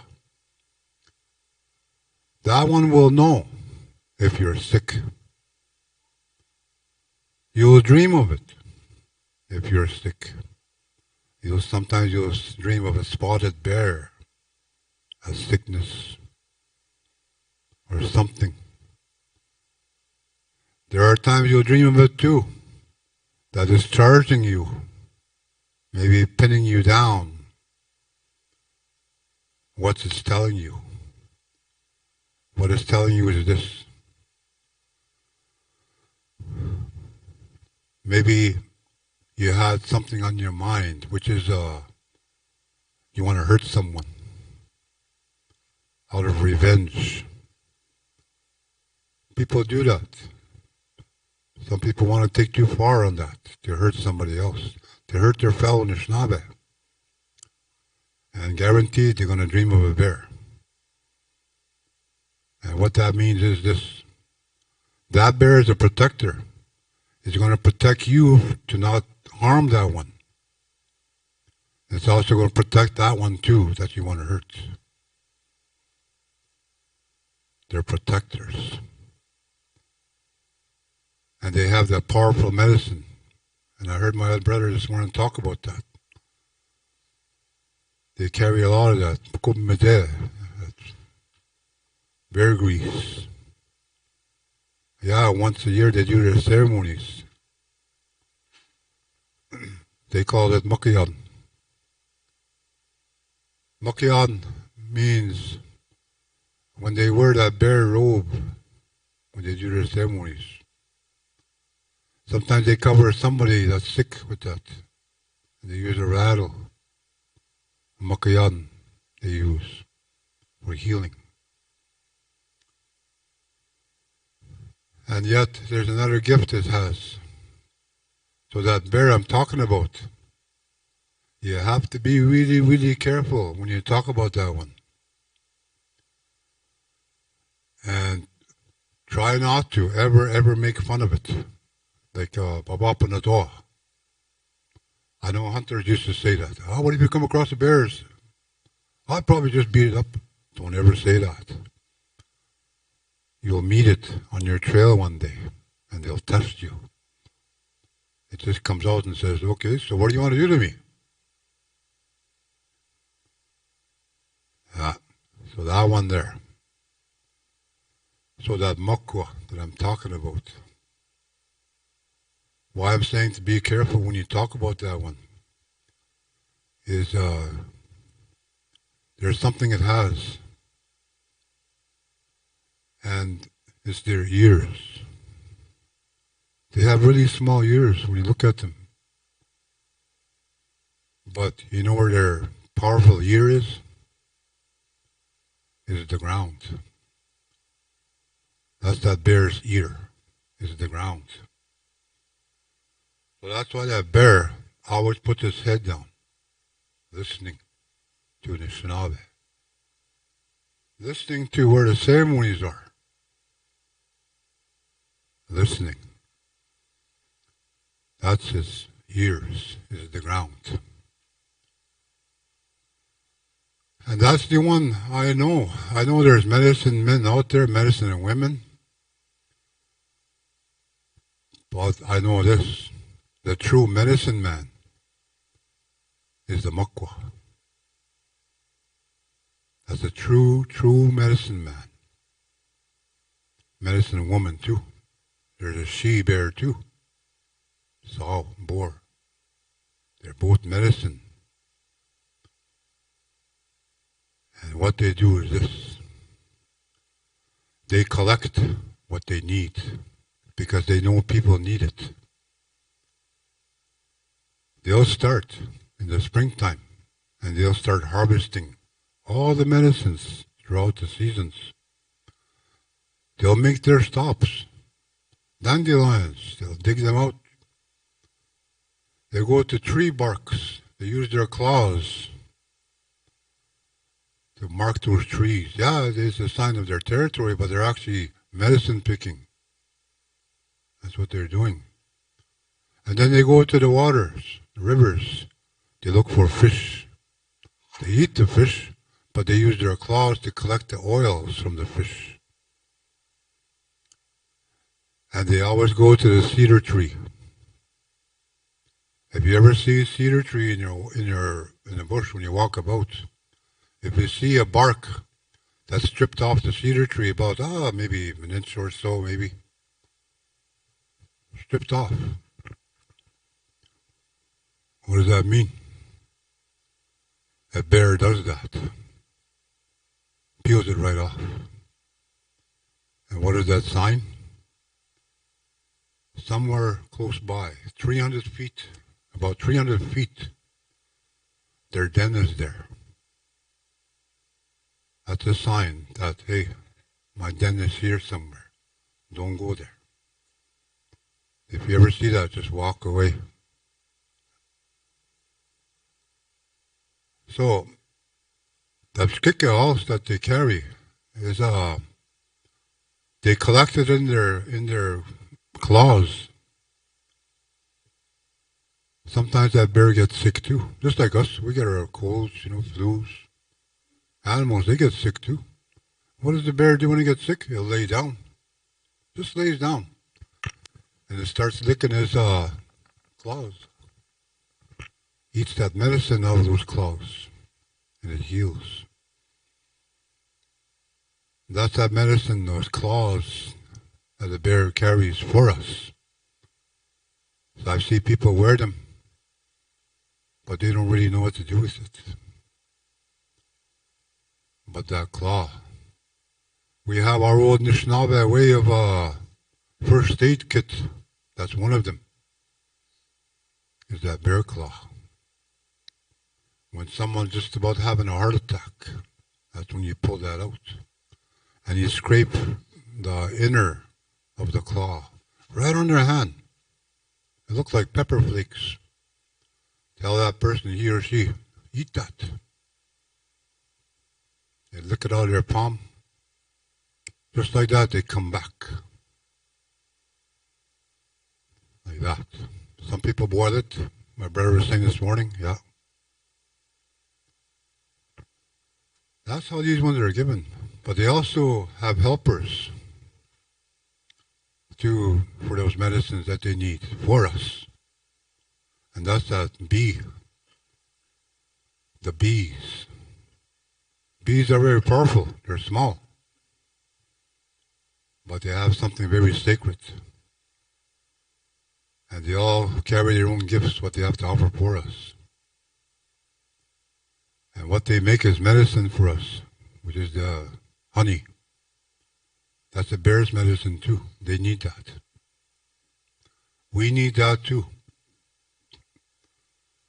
Our immune system needs that natural honey, pure honey.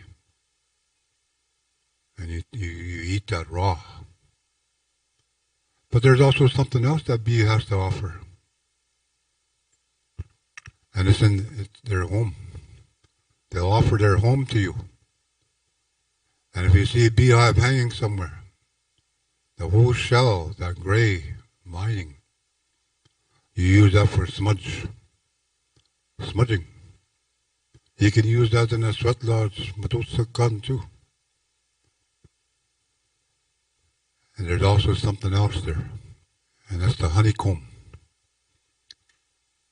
All bees will do this.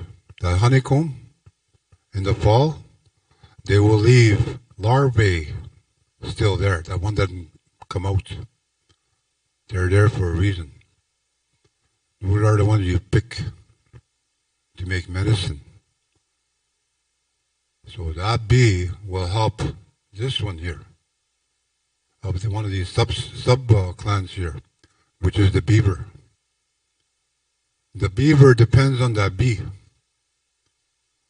And then the beaver offers itself too when it's done. Their life. And it's their casters to make medicine. They grind it up. So they mix the honeycomb in there, those larvae, with the castor. Mix it all up like a powder. And that's what they call anukwene, they call. To ease your mind. To ease your mind. So that beaver knows something's there, like I shared yesterday. But that bee, what a bee does is this. Anytime you see a beehive, if you get too close, what can they do to you? They'll warn you. They can bump you first maybe. And if you don't, they can attack you. So they'll chase you away. So that's why we use the honeycomb in that medicine. Those bees will chase something out of here in your mind that doesn't belong there. They'll chase it. That's how this all works. So very powerful medicine these ones carry. Each and every one of these ones. Each and every one of them. Learn them. Use them. Aha, me watch for listening. Oh. I have a question that's come over a Facebook follower named Kathy Beddoes. Maybe we'll deal with that right now. Actually, two questions. It says, why is it important to announce your clan when introducing yourself, is number one. And number two, since we introduce ourselves with what clan we are from, should we also make mention of our spirit guides, such as the animals? Aha. Very important to acknowledge your clan when you introduce yourself, because those are the ones that are going to help. Mine's listening here. The Stone Clan. And that's not for me. That's for the people. And I use it.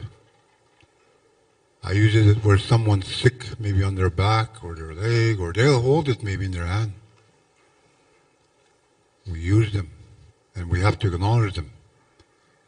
Because what I do, and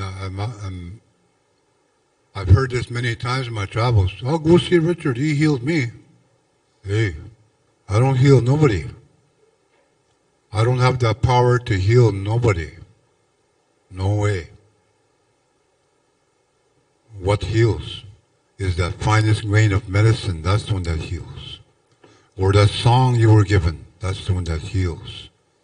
Or that ceremony that you're doing. That's the one that heals.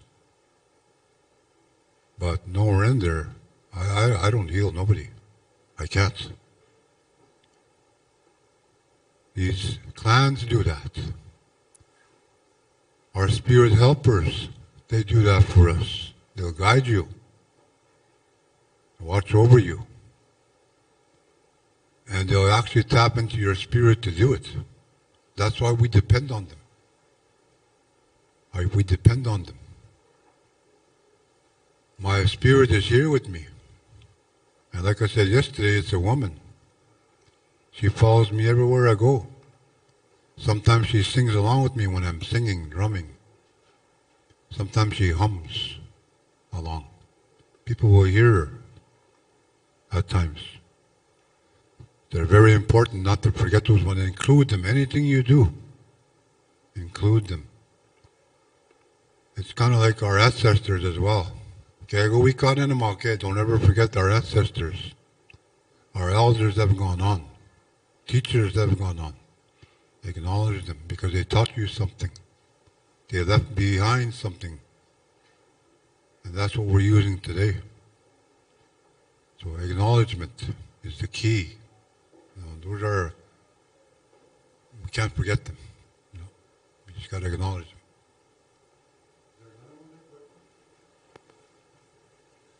Well, that was, I don't know if you answered both. The reference for the first one was why you should, just give me a second here. Why it's important to announce your clan when introducing yourself. And the second part was, since we introduced ourselves with what clan we were from, should we also mention our spirit guides, our animals? Yeah. I guess I answered it. Give me my spirit guide. The one that showed me future. That Thunderbird that took me to see future. That's my spirit guide. So anytime I do something, whether it's ceremony or someone that's sick, I don't know what to do. But I'll ask my spirit guide, what was those? Show me. What is it we need to do or use? And it's shown right there. That's what your spirit guides are for. Show you, help you. So that's why it's important to acknowledge them. Aha.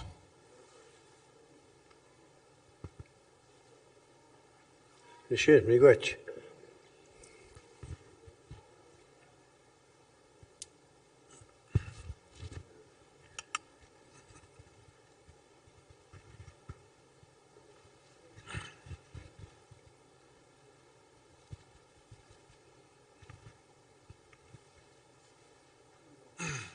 Makanagan is a very, very powerful word in the Anishinaabe. We have to understand what that coincides with. And what we did this morning was a part of that. How you guys decided your own leadership within your own clan was a part of it as well.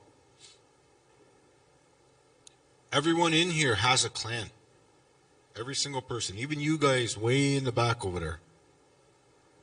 You guys have a clan.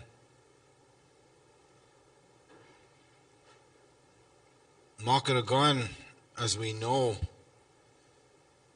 is about unifying and understanding, bringing that balance in between each and every thing that we're doing here today and yesterday.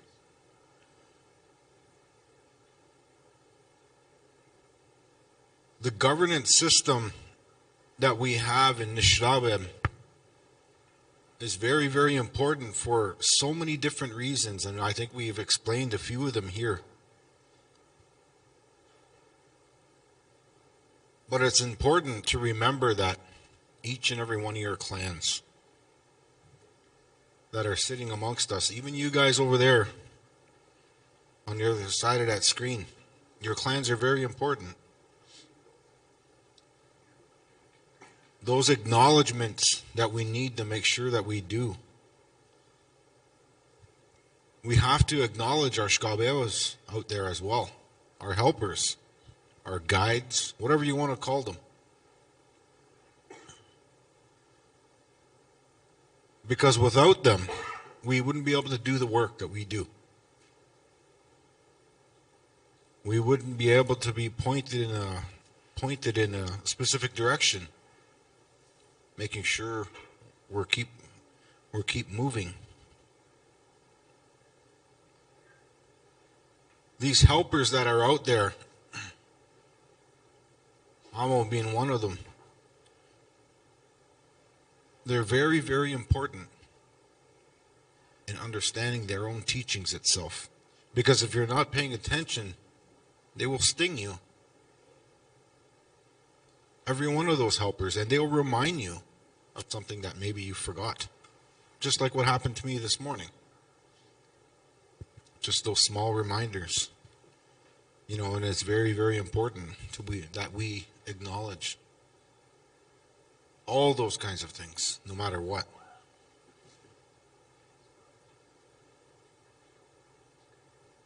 When Makanagan started kind of moving along further and further, they started understanding a little bit more of these clans. And a part of that, Makanagan, were the understandings of the specific subcategories of these clans.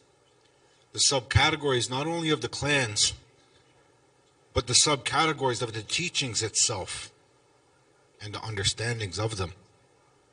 Because the sub-clans also carried those.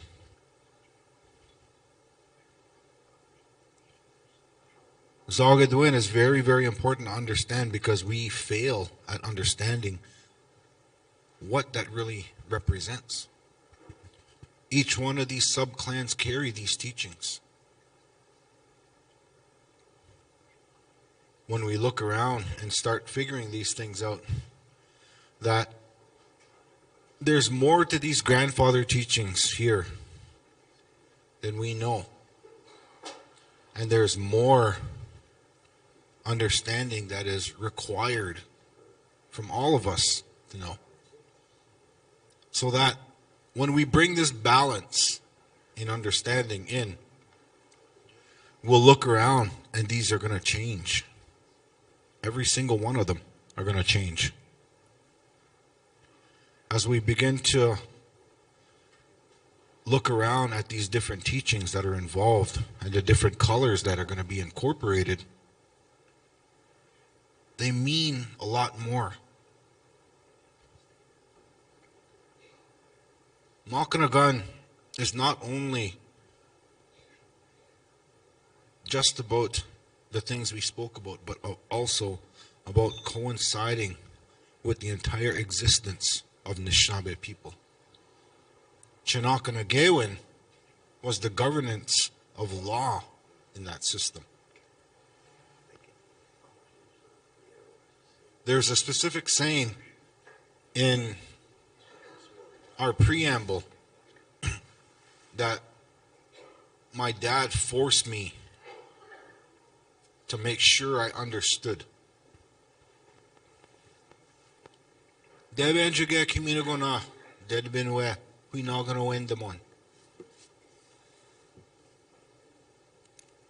Creator gave us governance to sovereign. And that's what these categories are for. These ones that we're showing you right now.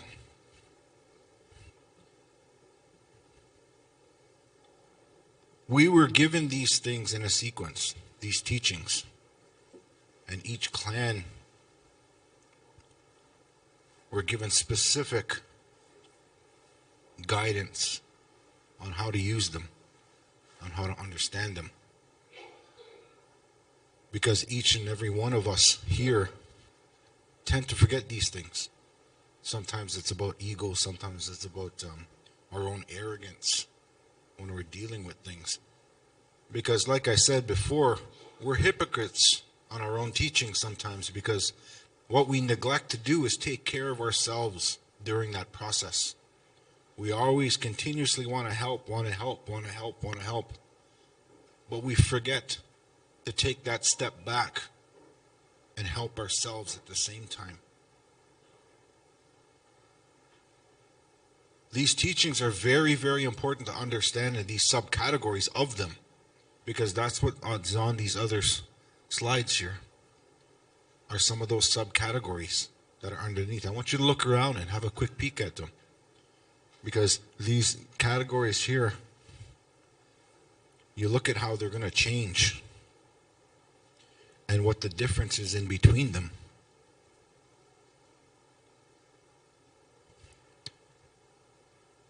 When we bring all these teachings together, Makanagan, Chinakanagewin, it means a lot more. How everything fits in, how each and every one of your clans is represented right now in this circle. And those specific teachings are specifically designed for your clan. Every single one of them.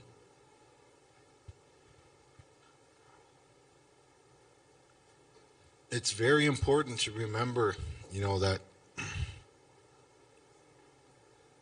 when we're sharing these kinds of things, these aren't mine to keep. These aren't my teachings. They don't belong to any one of us sitting in here. We have to share them as much as we can. And like I said, I don't know anything. I don't know nothing about this. I only know a little bit. I know this much.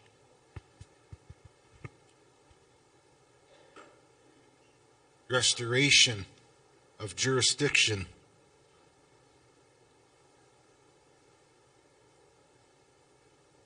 is a part of understanding the restoration of Nishnawbe. Each and every one of us. My brother talked about him. I'll call him Jam. I don't want to use his name.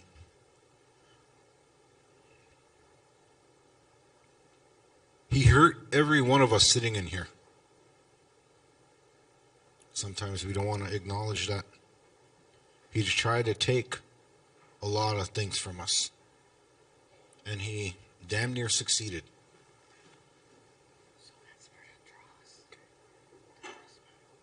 But the one thing that he couldn't take from us was our dreams. That's where our teachings came from. The majority of them. We didn't just make these up. I'm learning all these processes as I go.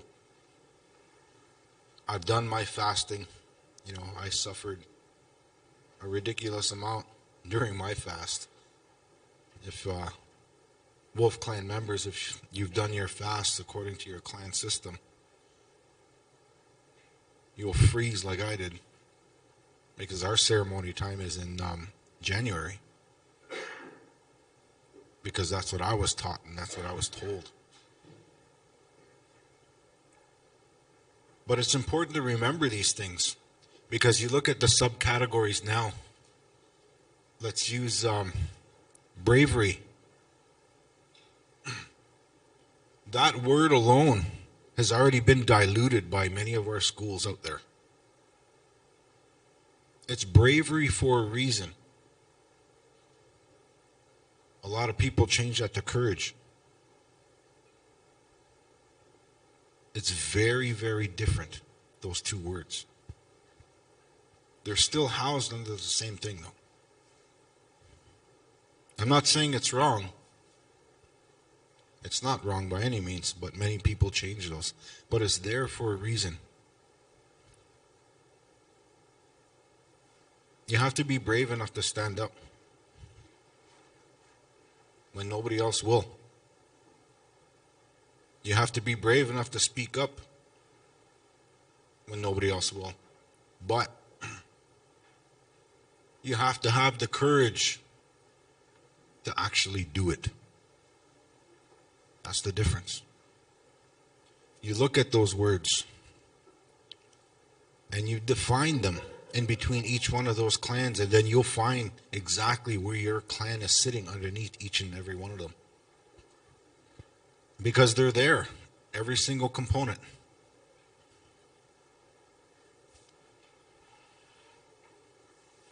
I was always told by my dad, learn as much as you can from both worlds, because there's a better understanding that we need to make sure that we continuously do and continuously share. Not a motion, no. Hurry up and help. Because time is very important. You have to make time. Everybody says, I don't have time, I don't have time, I don't have time. Yeah, we do. We have to see our priorities. We have to make that time. We have to be able to give that time for each and every one of us sitting here. And obviously, you guys do. Even you guys way in the back over there playing on your phone. You guys have time to do that after.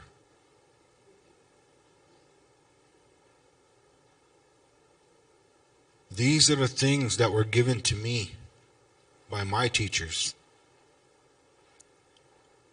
Some of my teachers are sitting on the other side of the screen right now watching me.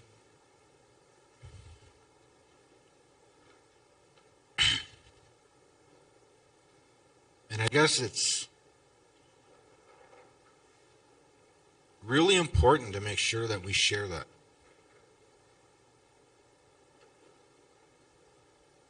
Some of the things that they teach me is that humor in difficult situations can bring out the best of you, no matter what it is. And when we sit together, when we try and have our meeting, we try all the time to have a meeting. And we try and have a really serious meeting, and it never works. We bouncing from topic to topic. But gradually we do get it done. But it takes maybe about 2 to 3 hours to actually get something done. Because we're giggling away and laughing away, but we're really having a really good time. But we're still trying to stay focused on task. When I sit there and think about them, you know, I can hear them all the time, making sure that when we come together, we have a goal set already. Those are goals that we want to achieve. Those teachings right there in that star. Those teachings in that circle right there. My teachers on the other side of that screen laughing away at me. But that's a part of it.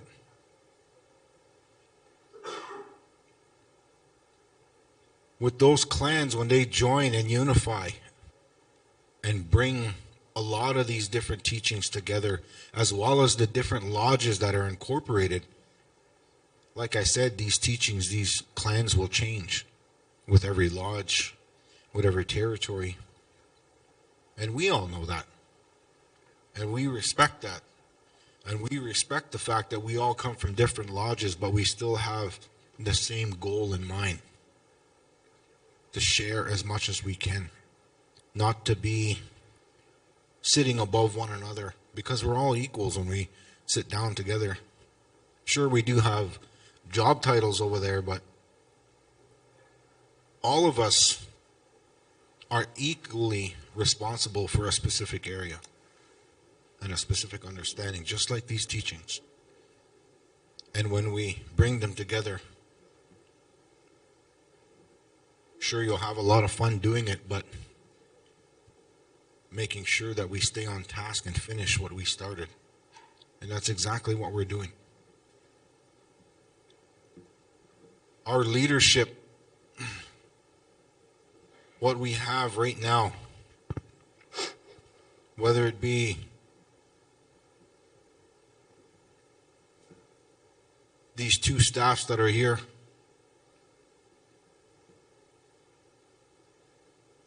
the Chiefs of Ontario or Anishinaabeg Nation,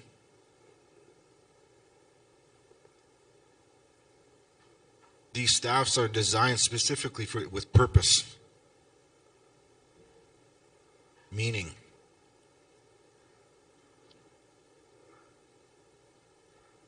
The exact same as the other two staffed, with community. Exactly the same. They have purpose, they have meaning. The representation of it is of those specific communities.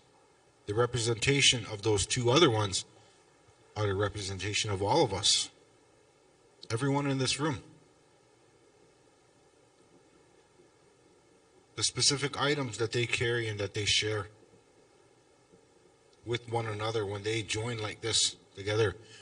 If you come to our powwow, you'll see all these Eagle staff sitting by the fire, because we also have to give them enough time to speak amongst each other as well. This is the purpose. That Eagle staff gathering that we've had, we allowed that opportunity for those staffs to gather for themselves and speak amongst themselves in their own language. Because that was purpose and that was meaning. Makanagan.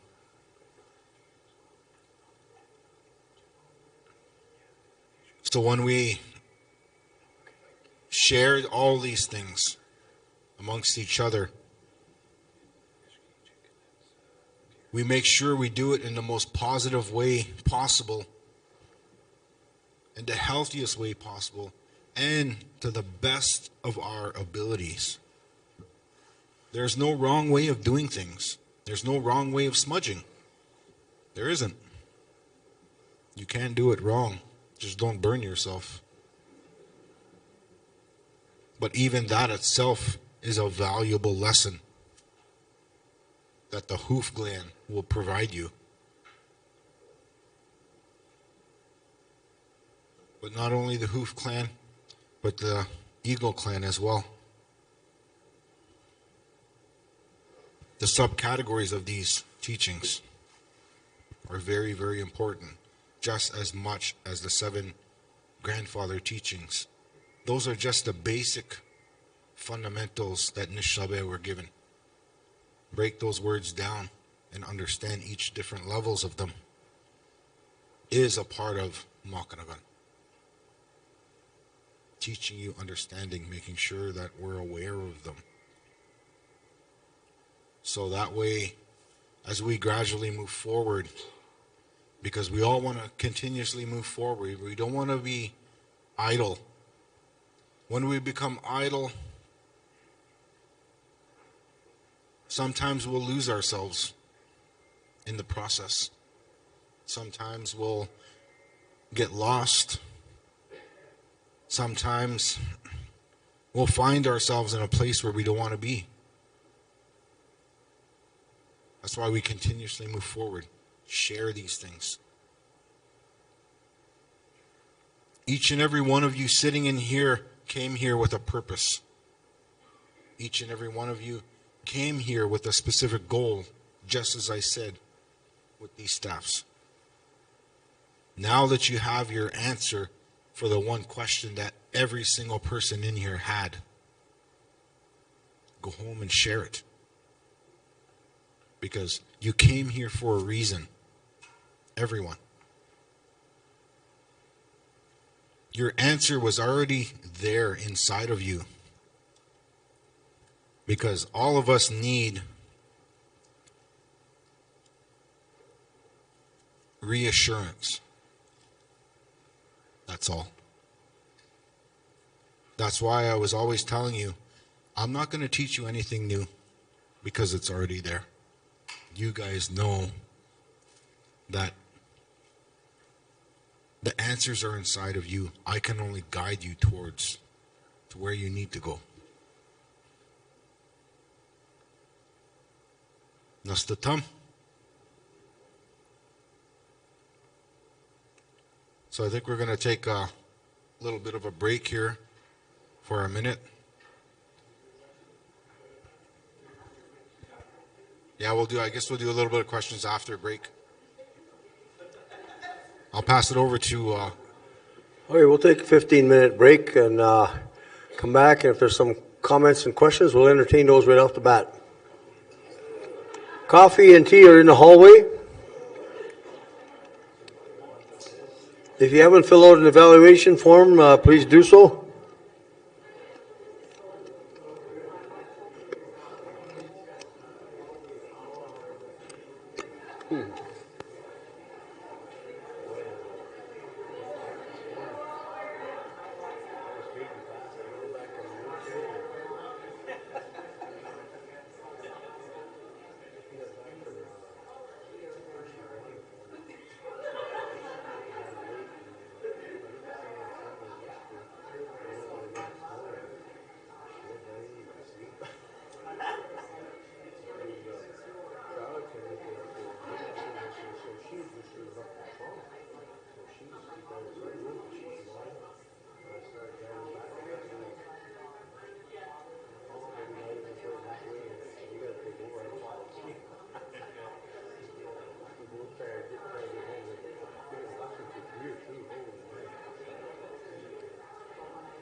election will be the next day.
For the break, there was an indication that maybe there might be a few comments or questions here in the room, or perhaps on our live stream.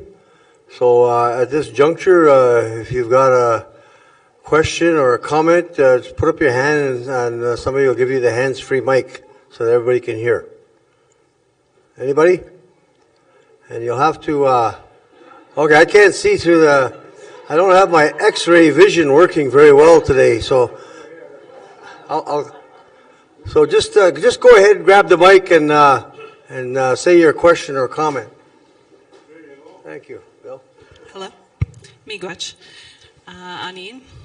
My name's Julie from Rama, a member of Mashkenozi clan.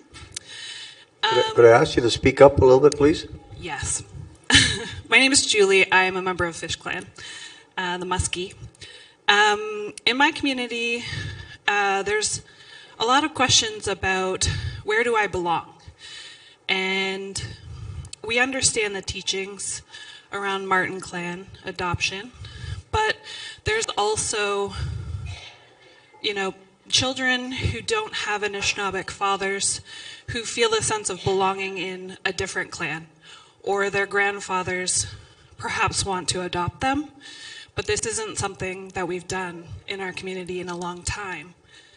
So I was wondering if you could speak to that.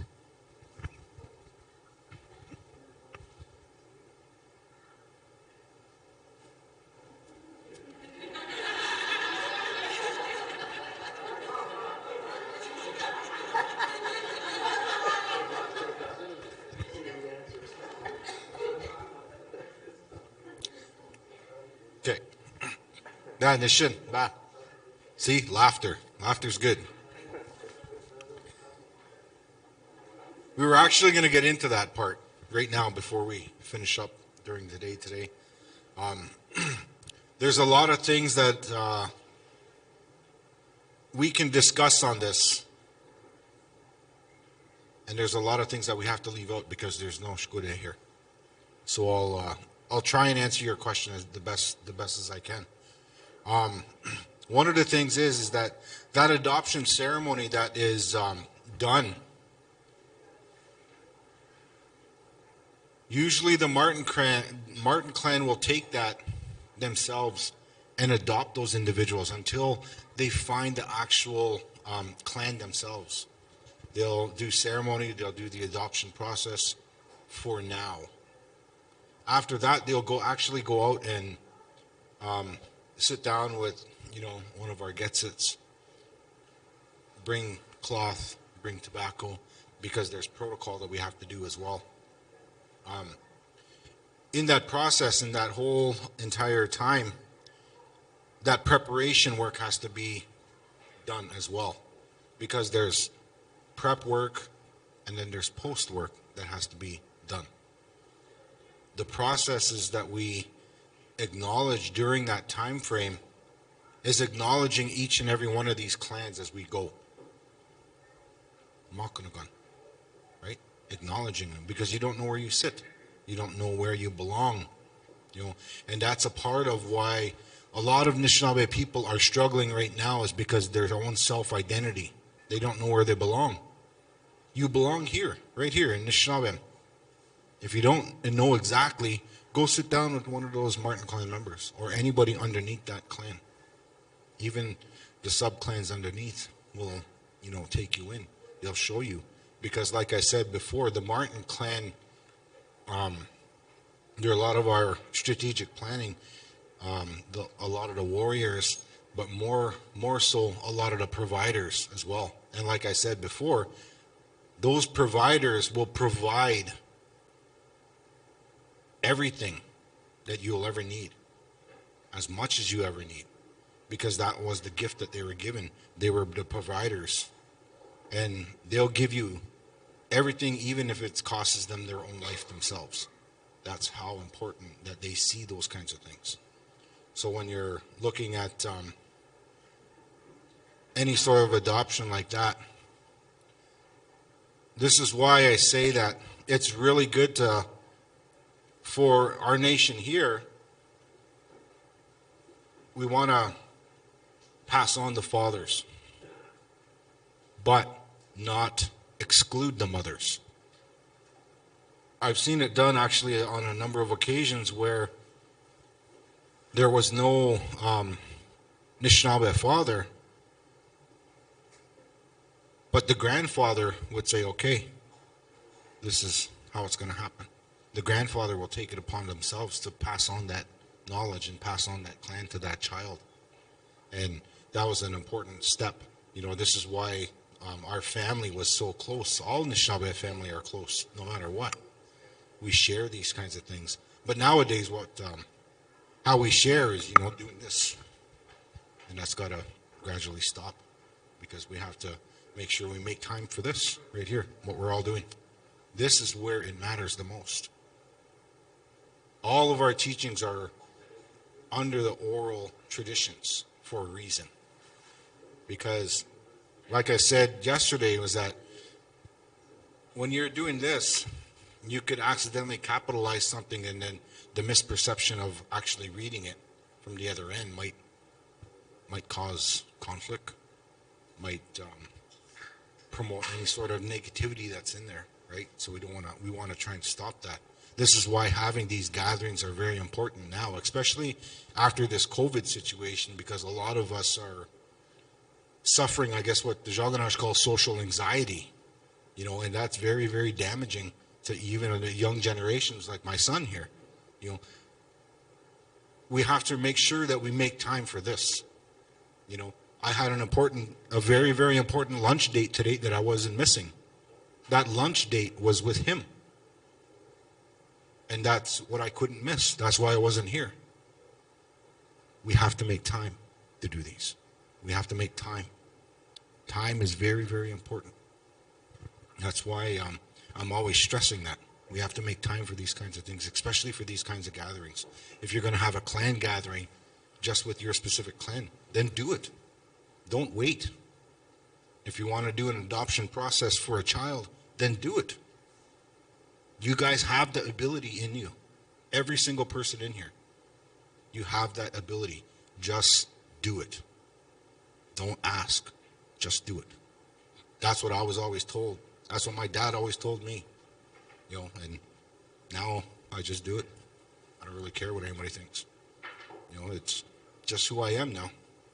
It's just a part of his teachings that were passed on. And this gradually in time with your own families, that'll be passed on through the generations. Just like gets it said, you know, it's going to affect 7 generations, whatever it is that you're going to be doing. And it will. These 7 generations that are going to be passed is a part of that teaching itself. Whatever you do now, it's going to affect 7 generations. And you're going to see it. If you just do it, you're just going to end up doing it. It's going to pass down and trigger your children to see that's exactly what you're going to do. Yeah? There's a lot of initiatives, and I mentioned about that arrow shows a progression of various things, and you know, all of the things that have been talked about in you know, the work that's gone on within the Anishinaabe Nation, such as you know, Chinook Nagawin, nation building councils, development of laws.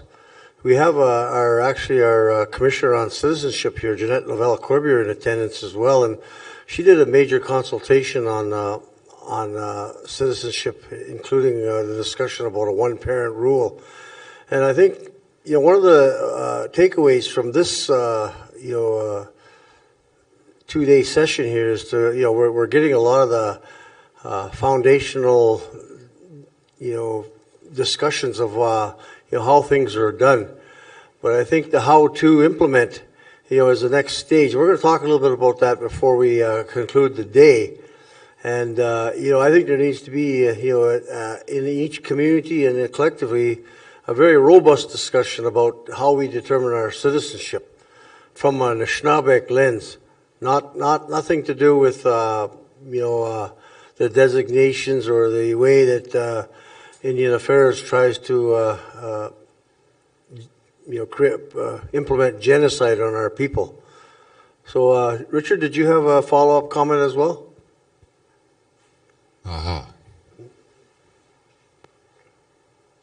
Nishin, what you're asking, very good.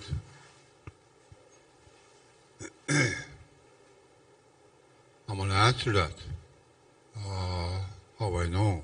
Best way I know how. But that goes with everybody else in this room. If you can remember when you were a certain age, far back as you can remember, maybe 4 years old, 5, 7, 10 even. Have you ever been to a sweat lodge? Probably half this room, or 3/4 are going to say, no. I've never been. Some will say yes. In all honesty, you have. We all came from there. That's where we started off. So that Madhutsakan, that sweat lodge we see out there, what does that represent? Womb of Mother Earth. And where did we come from? Our mother's womb. Same. That's where we come from. But at times as we're going, we start to wonder. I'm sure leadership, it happens to them too, yourselves. When things aren't going the way you want them to, not getting anywhere,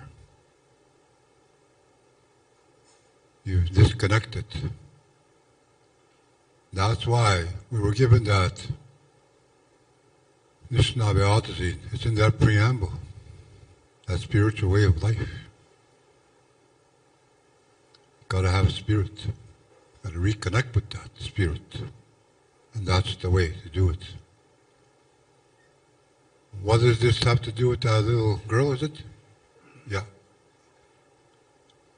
Well, every 13 years, your life has to change. There's no way around that. We follow Gisuk, we follow the moons. Every 13 years. From Binuwajin baby to 13, you're going to grow, things will happen. By the time you reach 13, you're going to finish those Binuwajin years, those baby years. Because you're moving on to the next part in life, which is, for me, from boy to a man. For a girl to a woman. Getting ready. But back then, how they prepared them was through fasting. Took them out that time. I didn't know that growing up. I learned that later. That's how it used to be done.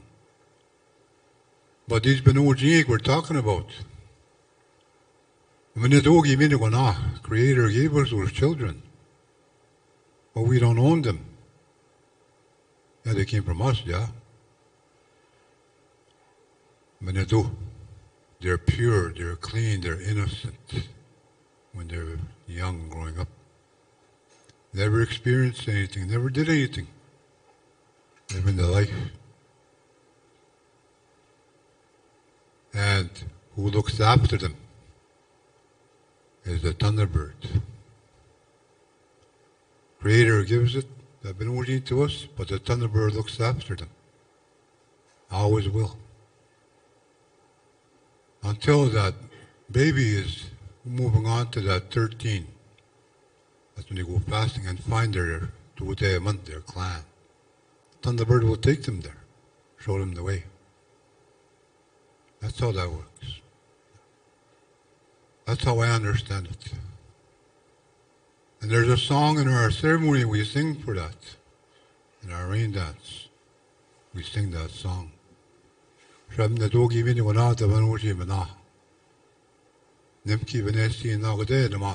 Thunderbird looks after Binuwajin. That's how we sing that. That's what that is. So that Nishnabhe way of life, how we were given, that even from your community, it's still there. It's never lost. We just have to find it.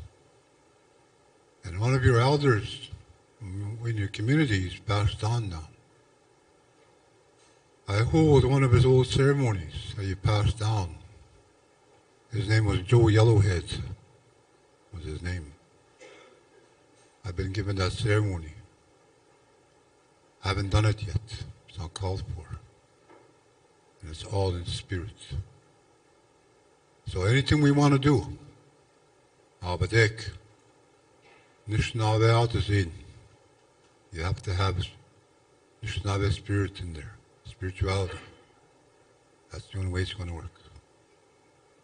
Aha, you got you. I believe we have another question in the crowd there.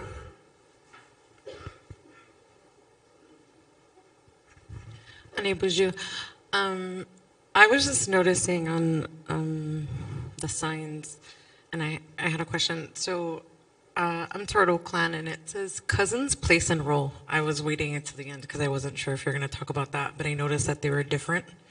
Can you talk a little bit about what that means for the different clans and the different family members that you have in regards to place and role and the meaning for our clans?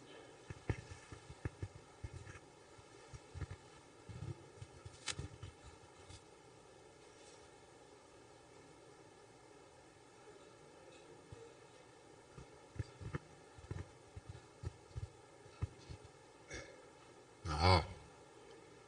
Usto dewa pshike. What you asked that question about cousins, place, and role. That's very family orientated, that one. And that one connects with everyone. Doesn't matter who you are, no matter where you come from. That's its gift. It knows where it needs to go. And it'll show you the way. Even if you're asking healing. It'll find it on the land for you. It'll find it on the water. And what it does is it flies. That one flies too. It gets being on top of the water. It gets being Balmarshian, flying over the water. Nishnabe, I'm going to go look for that Shnabe. There's a song for that. That's how that goes. Get the being Balmarshian. Nishnabe, I'm going to go look for Nishnabe. Get the being Balmarshian, and you don't go with you all, go with the Spirit, Creator, to find healing for the Nishnabe. That's that translation to that Nagamun, his song. And all the cousins of it help out. That's what cousins do. They come together and try to help everyone. That's that role. And what that gives has to carry. So they can come together as one, I guess. That's what that is. Oh.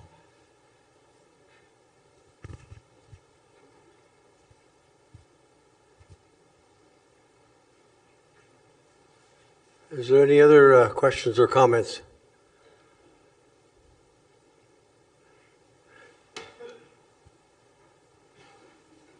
Okay, thank you. Anything on live stream? No? Okay, great. We'll carry on then. We've got about maybe an hour left, and we're gonna wrap up around 4:05, so maybe less than an hour. About 50 minutes. Towards the end of the afternoon, there's a number of acknowledgements we want to make, and share with you some information about the conference here and some things that are going to be talked about in terms of follow-up. So we'll turn it back to you, Chop, for maybe the next 45 minutes or so, 45 minutes, and then we'll get into some discussion about follow-up and some acknowledgements. So turn it back to you, Chop. And Richard, gets it, Richard. So I guess a couple of things that we need to share.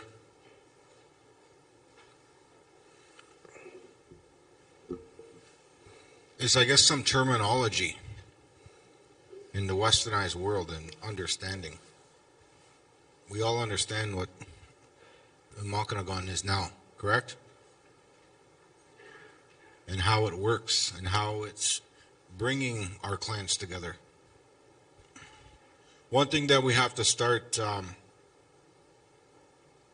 eliminating, even from our own mind, is that we talked about it this morning, is that membership. We're not members. I don't want to join a club.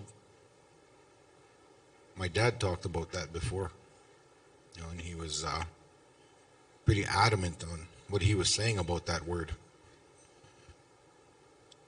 This was that government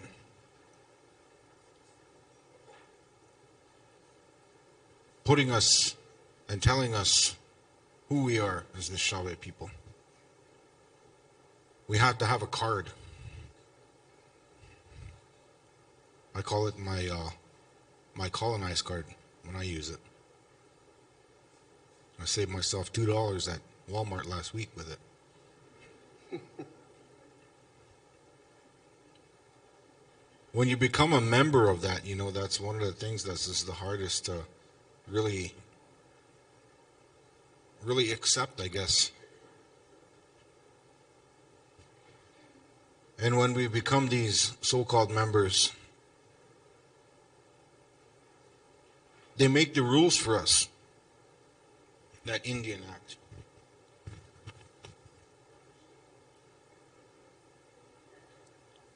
When we look at this Chinaka and what it really was, and how it was created, we come to realize that it's no longer members. We don't want to be a member of anything, but rather we want to be a citizen of Nishnawbe, a citizen of where you actually belong. Because belonging is purpose. Belonging is also hope. Underneath those categories, those are there if you read them. Because if we don't have a place to belong to, we become lost. The reverse side of those teachings, right? Because like I said, these subcategories are very, very important, but we have to remember that the subcategories of the other side of that as well. Balance. We have to remember about that balance system, because we put ourselves on a pedestal, every one of us. We're all guilty of it. Sometimes we kind of rock that pedestal back and forth to see how much flexibility we actually have, but sometimes we fall off. I guess that's the important thing to remember about what we're doing here for the next couple of days, is that no matter what direction you go, no matter where you're going to end up, just remember that you belong somewhere in this circle. Everyone does. When we look at our leadership, our leadership likes to teeter that as well. And they'll fall too. They are human. Because we got a letter in the early 1950s saying that we were finally human beings, according to Jaganosh.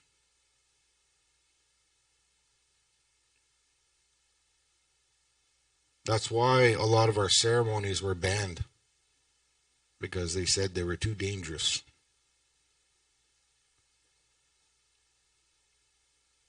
Understanding that when we look at these kinds of things from different perspectives now, when we take these horse blinders off, we have to remember those things. We have to remember where we came from, where we belong. We actually, I was sitting outside and a question came up about that belonging. And I broke it down to her outside, and I think maybe I should share that with all of you in here, is what it means to belong.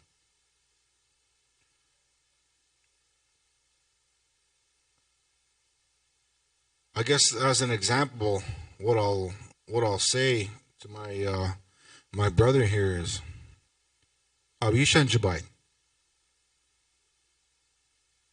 Shkuligoting.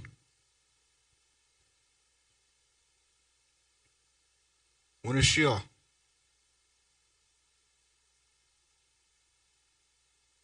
What is that?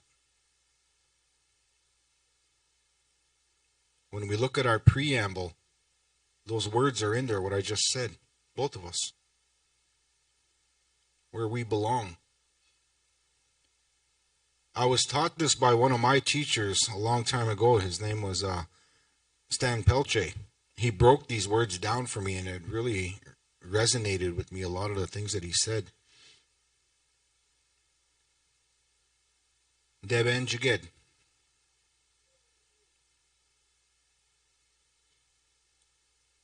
Jubai. Abish and Jabayan. When you break down our Nishnabim win, there's one specific piece in those words that it's speaking directly to something. J. J. J. Deben Jaged. You're speaking directly to that spirit. Jibai. This is important to remember when we look at our preamble, when we look at our clan systems. Why it's so important is that you can say two different things when you say Habishan Jibai.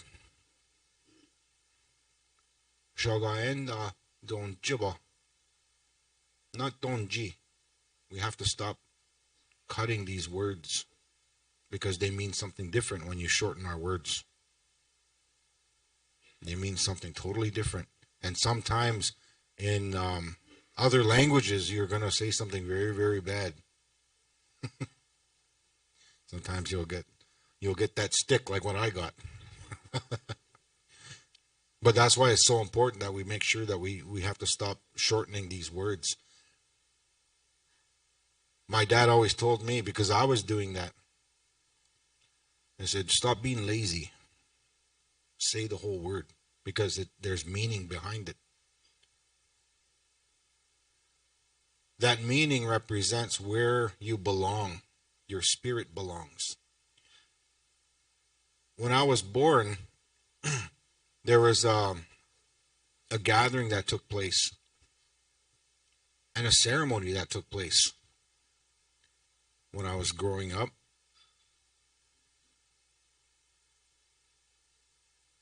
My dad took that placenta and that umbilical cord and placed it in the ground back where I'm from, in Shag. You guys all seen it there this morning if you came to Sunrise. That's where my spirit belongs. But I live in Sudbury. So when somebody says, Awishanjabai, they're asking where I belong. Where's my spirit belong to? That's where my spirit belongs to, over here in Midumnis. This island right here. This is where I belong. And that's a part of that understanding about where you belong. About not becoming a member, but rather becoming a citizen of the Anishinaabe people. This is who we belong to. This is why that preamble was made. Those words were chosen for a reason in our preamble. Deben Jaged Kimino Gona. Those words specifically that are repetitive in that preamble are a part of it, part of that understanding that we have. When we look at these different kinds of things, these different teachings that are there, this is why it's so important when we start acknowledging and learning our Anishinaabe, when stop using short forms, stop being lazy, use the whole word. That's what it's there for, because there's meaning and purpose and belonging to. Our language has spirit. That's why. Jaganosh language is a noun-based system. That's it.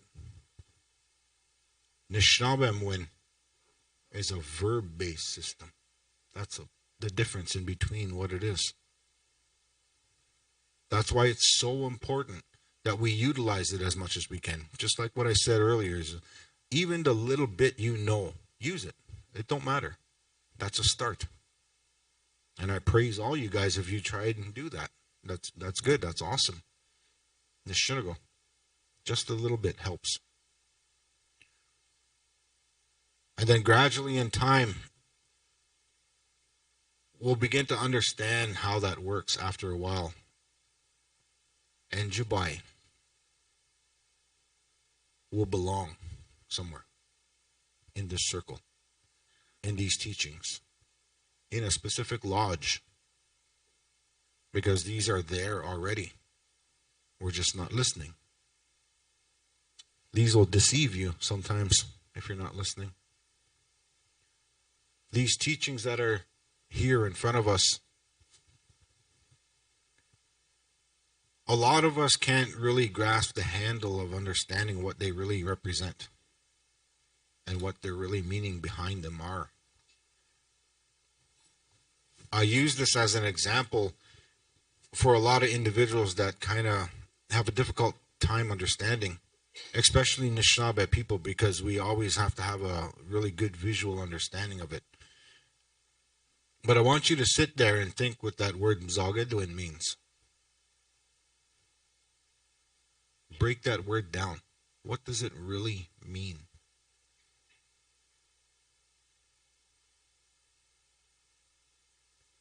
There's different variations of this word. There's subcategories like we talked about.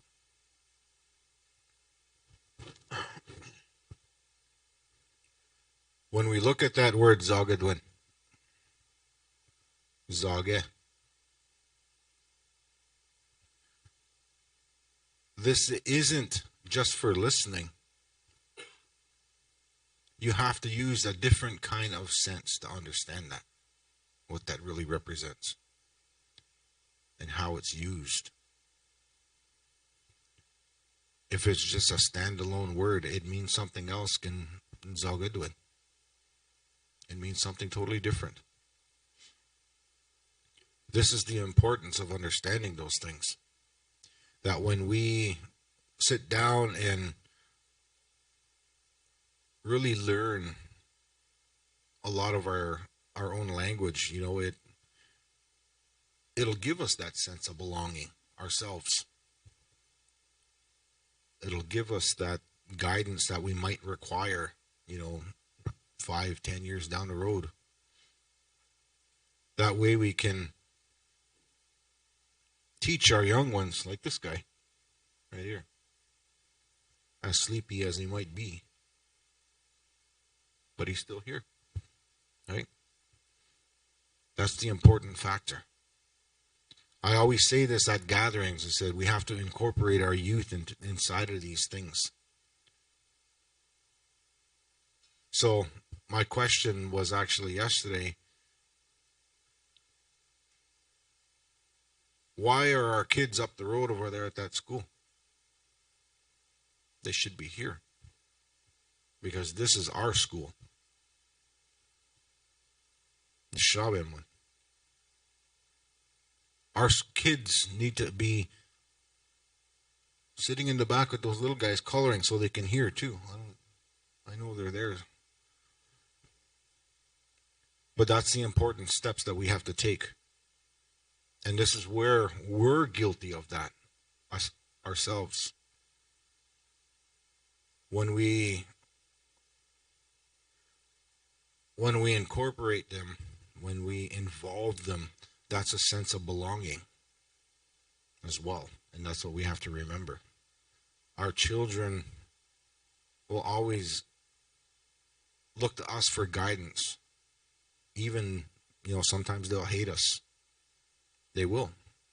Sometimes won't see eye to eye, and this is just that conflict that's there in between families, in between clans, in between leadership, in between chief and councils, in between communities and councils. You know, these are the differences. But what what matters and what needs to happen at that time is where you need to take a step back and kind of reflect. Acknowledge what has happened. Accept responsibilities for those kinds of things, because like I said, there's two sides of that story. And we have to be able to listen. As hard as it might be. But truth is not meant to be easy. It's not.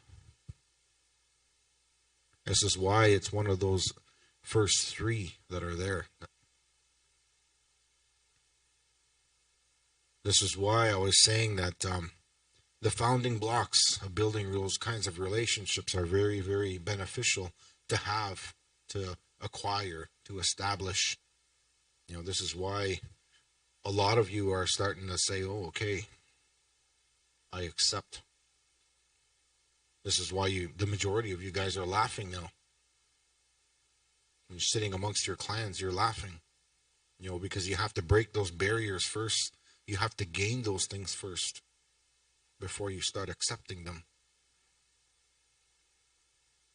That's why I was saying that, the majority of Anishinaabe people are shy until you break those three down. Every one of us that are in here. We're all guilty of it. Until you break those barriers and gain those things amongst the people.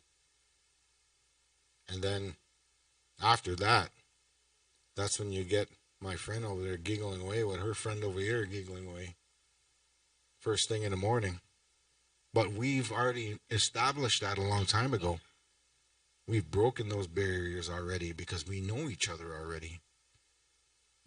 We laugh at one another, because we can. We tease each other because we can. And that's just a part of that relationship that's there.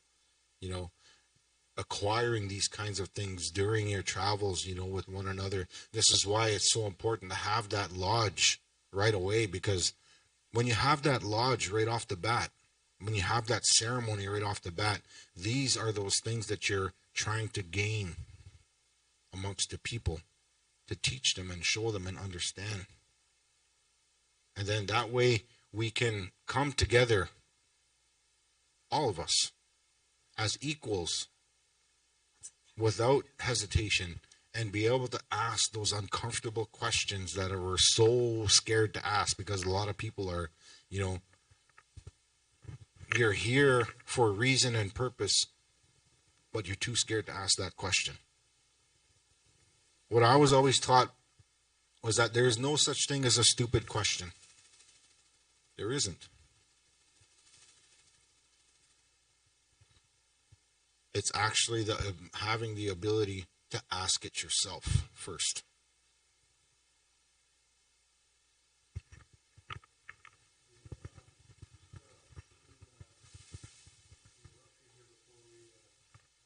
Richard, we've had a request from our Citizenship Commissioner, Jeanette Laval-Corbier, to share some comments. This has been a very important discussion, and I think she doesn't want to miss the opportunity to share some of the discussion in relation to questions that have been asked here. So we've managed to get her over there in the circle with a microphone to share a few comments, and then we'll come back to you, Richard. Go ahead, Jeanette. Miigwech. I think I better move over here so you can see me. Ani Bojo. Kiwed nang dishnikas. Nishinabay kwenda mino. We come kong don chapa. Kade cake mage signak endo them. After getting the mino, he was on Mampi, we was in the man. Ani Geshing of Amanda, we Nishinabe at the wing. Kmi were 10 minutes, ni shake. Gina Gogi, Gigate, Mino Nonga. After leave Nagiava Mino Geungi Kenda. I just wanted to take the opportunity as the Commissioner on Citizenship for the Anishinaabe Nation, just to share some of my experiences And I guess what I've learned in my struggle with dealing with that sense of not belonging, that sense of being ostracized, that sense of coming along under that colonial law called the Indian Act that you talked about, John A. MacDonald's, it's genocide, and we're recognizing that now. So as part of all this, just to share with some of you who perhaps are not really familiar with my own personal struggles, it's been going on for 52 years now, when I thought it was going to be such a simple challenge, to look at the court system and look at that section of the Indian Act and just remove it, because it is not who we are. We didn't have any part in deciding that, and we know very well why it was put there. It was put there to eliminate as many of us as Anishinaabe people or as First Nations people across Canada, and that comes under the Indian Act. So there's a long history involved in this, but I was impressed when someone, I think it was you, asked about that sense of belonging. What are we going to do? And this is what we have been struggling with within the Anishinaabe Nation as the Commissioner on Citizenship and as Indigenous women right across Canada. We ended up forming our own Indigenous women's organizations, and I remember Chop said, don't like the word Indigenous. However, I guess I could say Indian women's organizations, but nonetheless, we have had to do this just to, I guess, have our voices heard. Because government, and I'm not saying it was our own people, but unfortunately, our own people were dragged into it. And there was so much opposition to getting this one particular section of the Indian Act removed. And as I said, that was put there so that there would be fewer and fewer of us to be recognized as Edben Dogzijik, those who belong within our people. And we have said that over and over again. Edben Dogzijik means those who belong. The Ben Dagos, I belong. The Ben Makwan, the Benoji, these are my children. That's that sense that we're talking about here with all our clans. And I've been attending under Getset, your dad. He talked about this and said, you have to learn what our clan teachings are, how we can work together. And it's all there. It's written right here. All we have to do is have that willingness, that determination. Do we want to be sovereign? Do we want to be a nation? Do we believe when we talk about our right to decide who we are, who our people are, what do we do? What can we do about our language? What can we do about our land? What can we do about our governance? We must make that choice and stand up, and we can all do it. And in my consultations as the commissioner with all our I shouldn't say all, many, in fact, I think there was 22 First Nations in Ontario under the Anishinaabe Nation consulted, and there was so much heartbreak families divided, brothers and sisters not talking, simply because of this Indian Act that separated us. I have to get some water. My mouth is getting... Where can I get water here?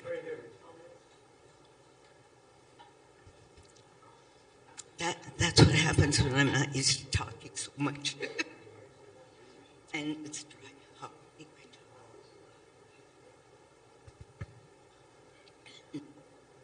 Nabat always helps.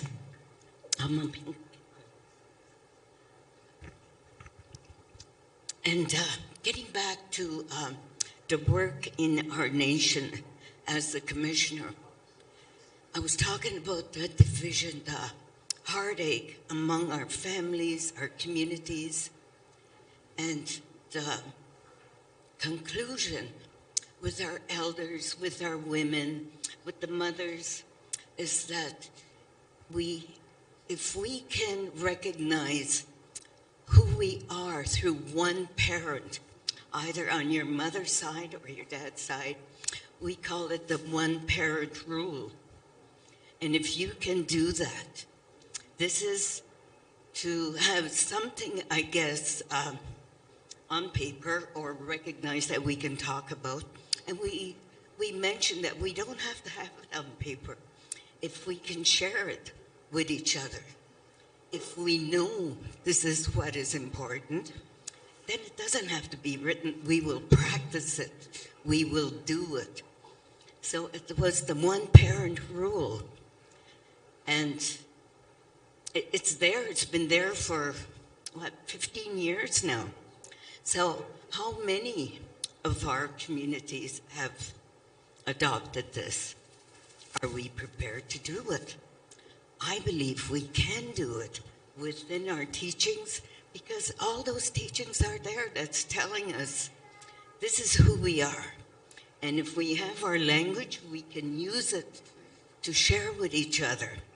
And we have the land, the little bit of land that we have left. It's there. Some of our communities now have only very few status members left. So what are we going to do about it?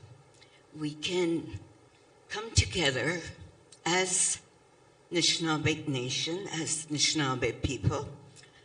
Edben Dogzajik, Edben Dogzajik Anishinaabe Adzawan, the people who belong to the Anishinaabe way of living.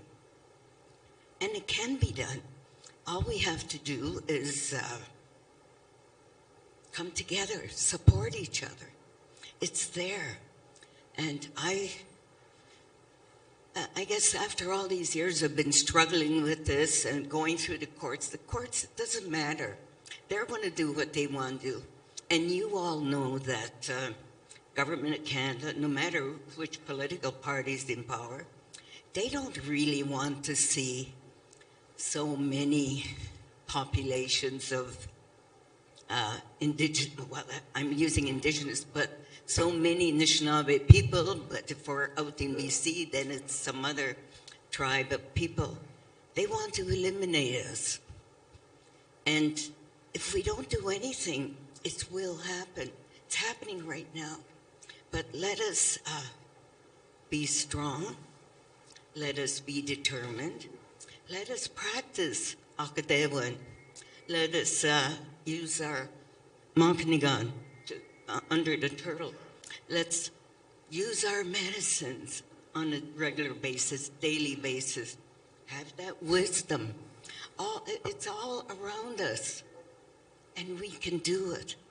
It's so good to see so many in this room here today from all over, and especially the young people. I believe the young people are our future. If they have this in their mind, if they can say, these are my relatives, these are my people, doesn't matter what piece of paper or status number they have, they are part of my clan, we're learning our language, this is our land, we will welcome each other. I believe this is the direction we can go. So I just want to take a little bit of your time because we talked about grandchildren. I have grandchildren, and 2 of them are not recognized. They will be, I hope. But even after all this struggle, we've had so many court cases, but gradually, but it's taken, as I said, 52 years to reach this point. I hope I live 10 more years at least to see something positive, not only in Ontario, but across Canada for our people. And just to leave you with a thought, it was brought to my attention yesterday by our communications person here, Kirk. And what he said is the former Attorney General, what's her name, Jody Wilson-Raybould, her comment was to some of our people, if the Anishinaabe people got together, supported each other, and put into action our teachings and our beliefs, we would be so strong. We would be able to make a big dent in what Canada's trying to do to us. We wouldn't have to deal with asking about fresh water. We wouldn't have to deal with getting monies for housing because we would have that's a wrong word. We would have the sovereign right, that authority to make decisions for our people.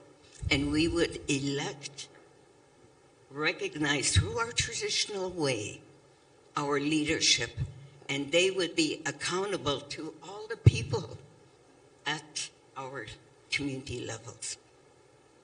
I think I quoted that quote by Jody Wilson wrong, but anyways, that was the sense of it.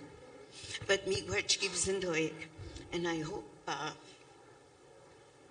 can share with whoever asked about grandchildren that use our language, the bendagas. I belong.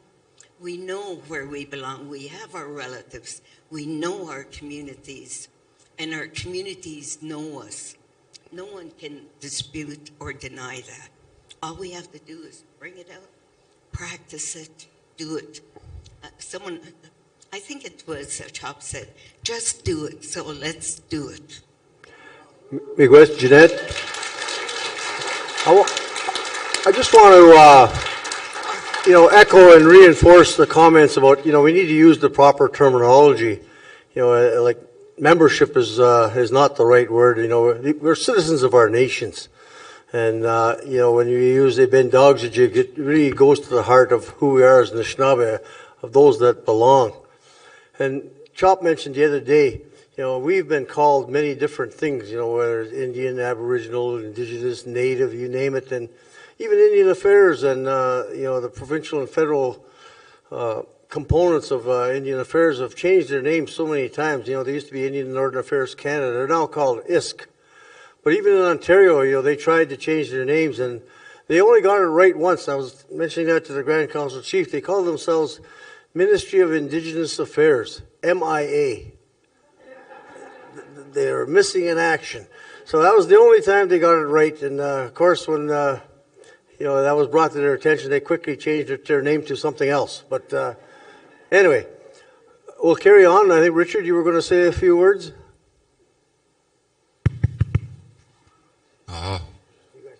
Real quick. Been a good 2 days. Learning and listening. Chop asked me a question. Obrigo Vinjabai. And what I answered was Shkunaganing. And what I said there was I didn't say wiki. So even if I ask in this room, where do you come from? You're going to name your community, Rama, wherever. But they're known as Shkurnagan. Shkurnagading. Shkurnagan means leftover land. That's where I'm from, Wiki. leftover land. But here's the thing. I'm gonna make some. Us Indians, we like to eat. We love our food. We always have food at home, family over, all kinds of things. But once we eat, and there's going to be medium food left over, what do we do with that leftover food? Well, we put it in the fridge, right? And we'll take what we need from it on a daily basis. And the next thing you know, one day, that food is starting to, a little bit of green there somewhere. So if you eat that, what would happen to you? You get sick. Why? Because it sat too long. So our communities are the same way. Been sitting far too long. We're not doing what we're supposed to be doing. We're trying. That's why our communities are sick now. Lots of drugs going on, lots of everything else. And what do we need to do? We need to bring all this back. And do it our way. How we teach our children, our families even, about education, teach them our way, not somebody else's way. Even our lawmaking, we can do that on our own. Everything here that's written, we can start that at home in our communities. And once you see it grow, then it starts to heal. But that's where it all begins, is right here, around that shkote, that fire. I'd like to thank you, everybody here that listened. So much to share, but so little time to do it. And I just wanted to close off with that on my part, my 2 days here. I'd like to thank you. Gamaje don't, I'll take it with me when I go home. Just like you. You brought something here, you're going to take something with you as well. So I'll hand it over to Chop now. Miigwech.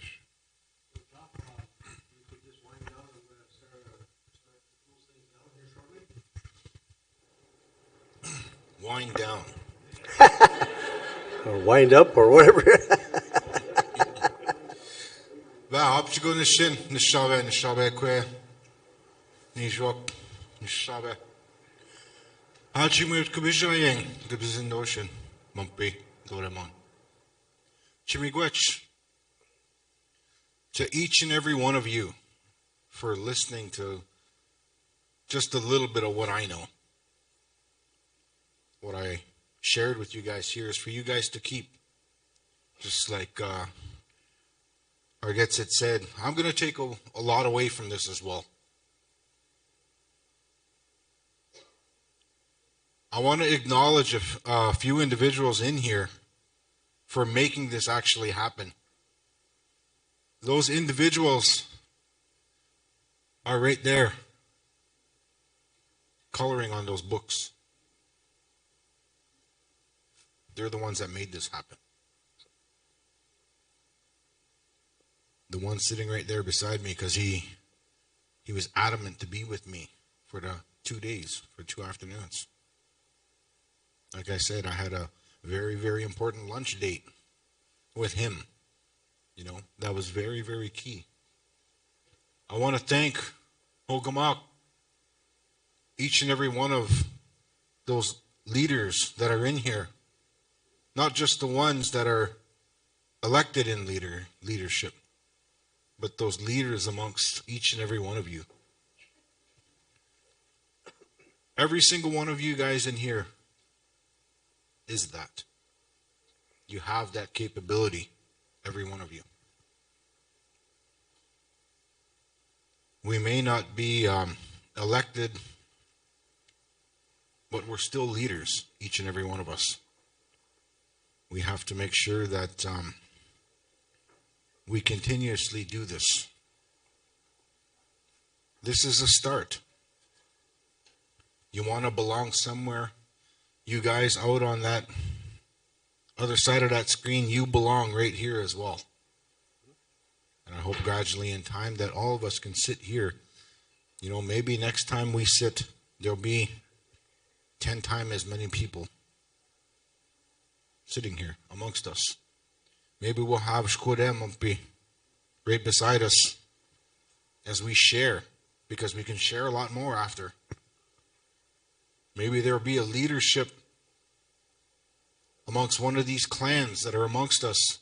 Maybe there will be automatically a spontaneous clan teaching individually from that specific clan. That's how it starts. You guys belong to these clans. Every one of your clans is very, very valuable to Anishinaabe people. You belong here. Your teachings matter as well. Your clans matter in this circle. Makanagan. They matter. Chimigwach Anishinaabe. Gabizindoshin. Hi, hi. Ooh, miigwech.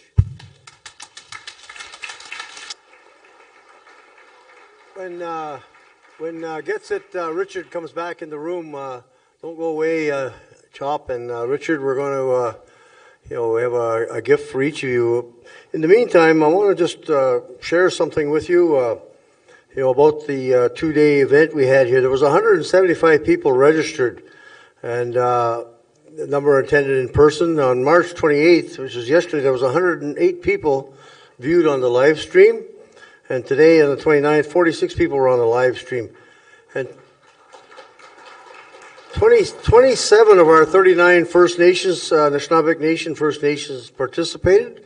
And though the furthest community away from here that participated was Big Mulbert. So a big shout out to Chief Louis Kuswa and the Mulbert folks over there. There were 78 evaluations completed, so thank you for that, and 29 online were completed, and 76 people signed the guest book. I wanted to just also acknowledge the chiefs, particularly the chiefs from Makanagan. They were here through most of the sessions. Chief Scott McLeod from Nipissing, who's the chair of Makanagan. Wanapate Chief Larry Rock, who's still here with us. Magnetawan was represented by the Director of Governance, a.k.a. Dog, Lloyd Naganash. Moose Deer Point, Chief Rhonda Williams-Lovett was here all day yesterday. And of course, our host chief, Zebah Singh Chief Irene Kells. Very importantly, our Grand Council Chief has been here throughout the whole session and shared his views in his opening remarks, a very powerful message. And also Deputy Grand Council Chief Jim Bob Marsden. A number of our nation councils were here. Some of our elders, some of our Quail Council, and our Youth Council members were here. And our Commissioner on Citizenship, Jeanette Laval-Corbier, and yours truly, the Governance Commissioner. We had 4 Eagle staffs. Who was that? The BI chief is here, Whitefish River First Nation chief, the new chief over there at Whitefish River, Rodney Nalagabo. So let's hear it for Rodney. He was here all through the sessions. And if there's anyone else I missed out there, forgive me. I hope I didn't miss anybody. I almost missed Rodney. Thank you for that. Just again, I want to acknowledge, these booklets and pamphlets that you got in some of those kit bags. One was being illustrated by Donald Chrétien, a coloring book that the kids have been enjoying. It's some beautiful work. These booklets are just fabulous booklets. Really get a chance to look at them. We had Eagle staffs here. The host Eagle staff from Zebah Singh has been here. Anishinaabe Nation Eagle staff has been here.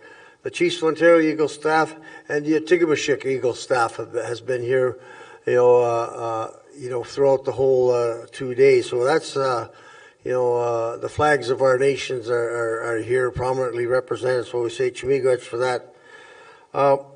We're going to do some draws. I see Richard is back, so maybe we'll do that first. I'm going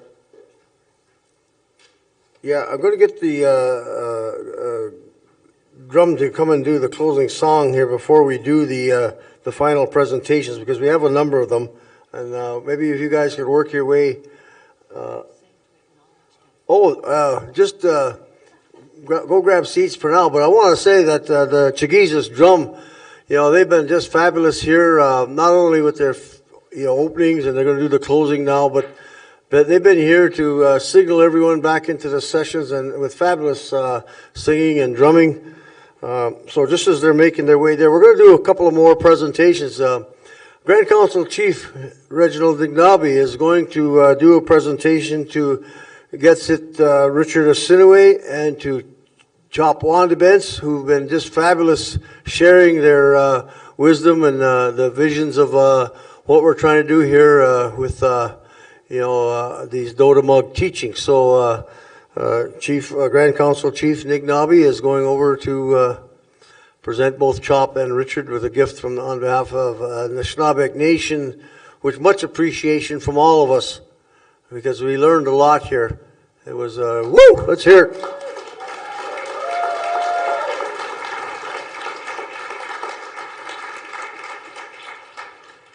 There's going to be some draws. We might as well get those out of the way before we do the closing. The first draw is a door prize for a painting. So the Grand Council Chief is going to make the draw. Nothing up his sleeve. Just...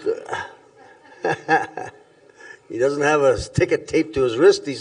We're all set.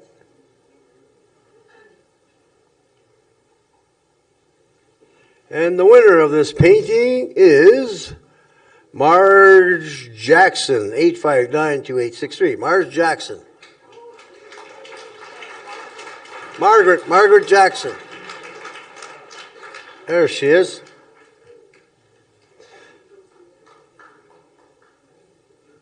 Congratulations, Margaret. Our second draw is for the basket. This is for completion of the evaluation form. So just once the Grand Council Chief and Margaret get done with their photo op, we'll have another draw. This is for the evaluation form, and miigwech for filling out those forms, because that teaches us how to improve the next sessions.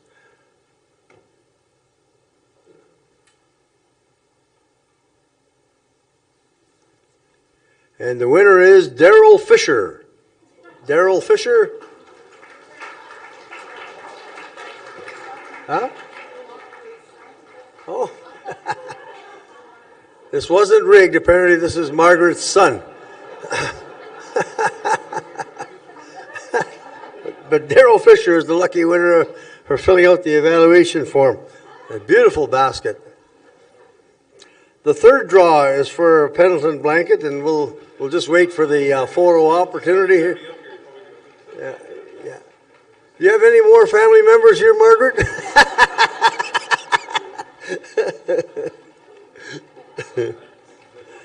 Okay, the third draw, and again, the Grand Council Chief will draw this for the Pendleton blanket and laptop bag. This is for the online evaluations that came in. And these will be mailed to the winner. Stephen Sellens. Stephen Sellens. Congratulations, Stephen Sellens.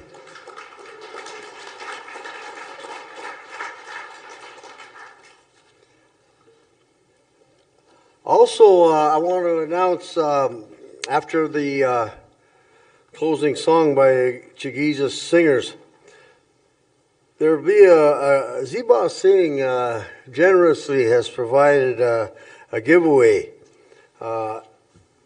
Over here, it's a giveaway blanket. There's a number of items there. Everyone take one item, and if there's anything left over, then you can stampede for whatever is left, I guess. No. There's so on each side, I think there's 2 tables with things that you can just get up there and grab as part of a giveaway. thank you, Zeba Singh, for your generosity for the community to provide, the giveaway for everybody here. So with that, I as your MC for the last 2 days, I say Chumigwech for all of you. It's been a great session to, not only get the teachings here, but to hear the questions and comments from you as participants, both on live stream and here in the room. Very critical and important questions that, will educate all of us. People out there probably have similar questions, and, the fact that you've raised those here, is good teaching for all of us. So, Dave is going to come up and say a few words, and I just want to just finish by saying this is not the end of this discussion. We have to get to the how are we going to implement things. And, I mentioned already on June 6th, and likely to be either Curve Lake, maybe Alderville, there's going to be Anishinaabe days where these teachings at the Division of Gordonbaugh talked about how we're going to promote these Dodamug teachings, how we're going to promote Chinook Nagawan, how we're going to promote, the governance of our communities. Those are all lessons that are going to be, very important things that we'll hear at the Anishinaabe days on June 6th. But we'll also likely, take a look at the evaluation forms, but, we're thinking in terms of a follow-up that maybe there'll be some requests to go out and do, specific First Nation engagements, to have these types of talks and to answer questions right at the community level, to give, a broader opportunity for citizens in our communities to, have this type of discussion. So I'm going to turn it over to Dave. So that's some of the thinking that's going on about what happens next. So, Chumigwech, Dave. Miigwech, Pat. Miigwech to everybody. I won't go through, Pat just went through the whole list there, but, the 2 days of discussions, excellent. It was nice to see the circle strong. We had some online folks that were chiming in. So a lot of great teachings. Like Pat said, it doesn't stop here.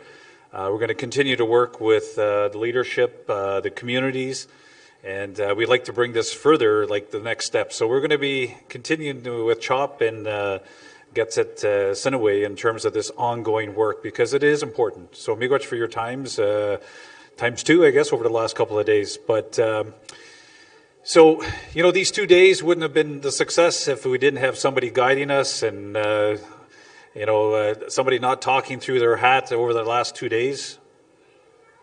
But anyways, I want to acknowledge Wadase. He certainly helped us along in making sure we had the timelines met and good discussions and guided us. So, miigwech Wadase, this is Grand Chief, is going to give you a gift. Nahau, miigwech. Hey!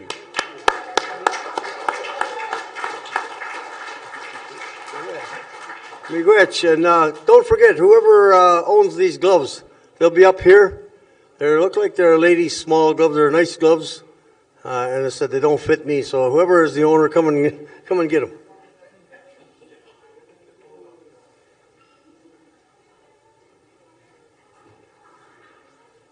Jesus, close us off, please.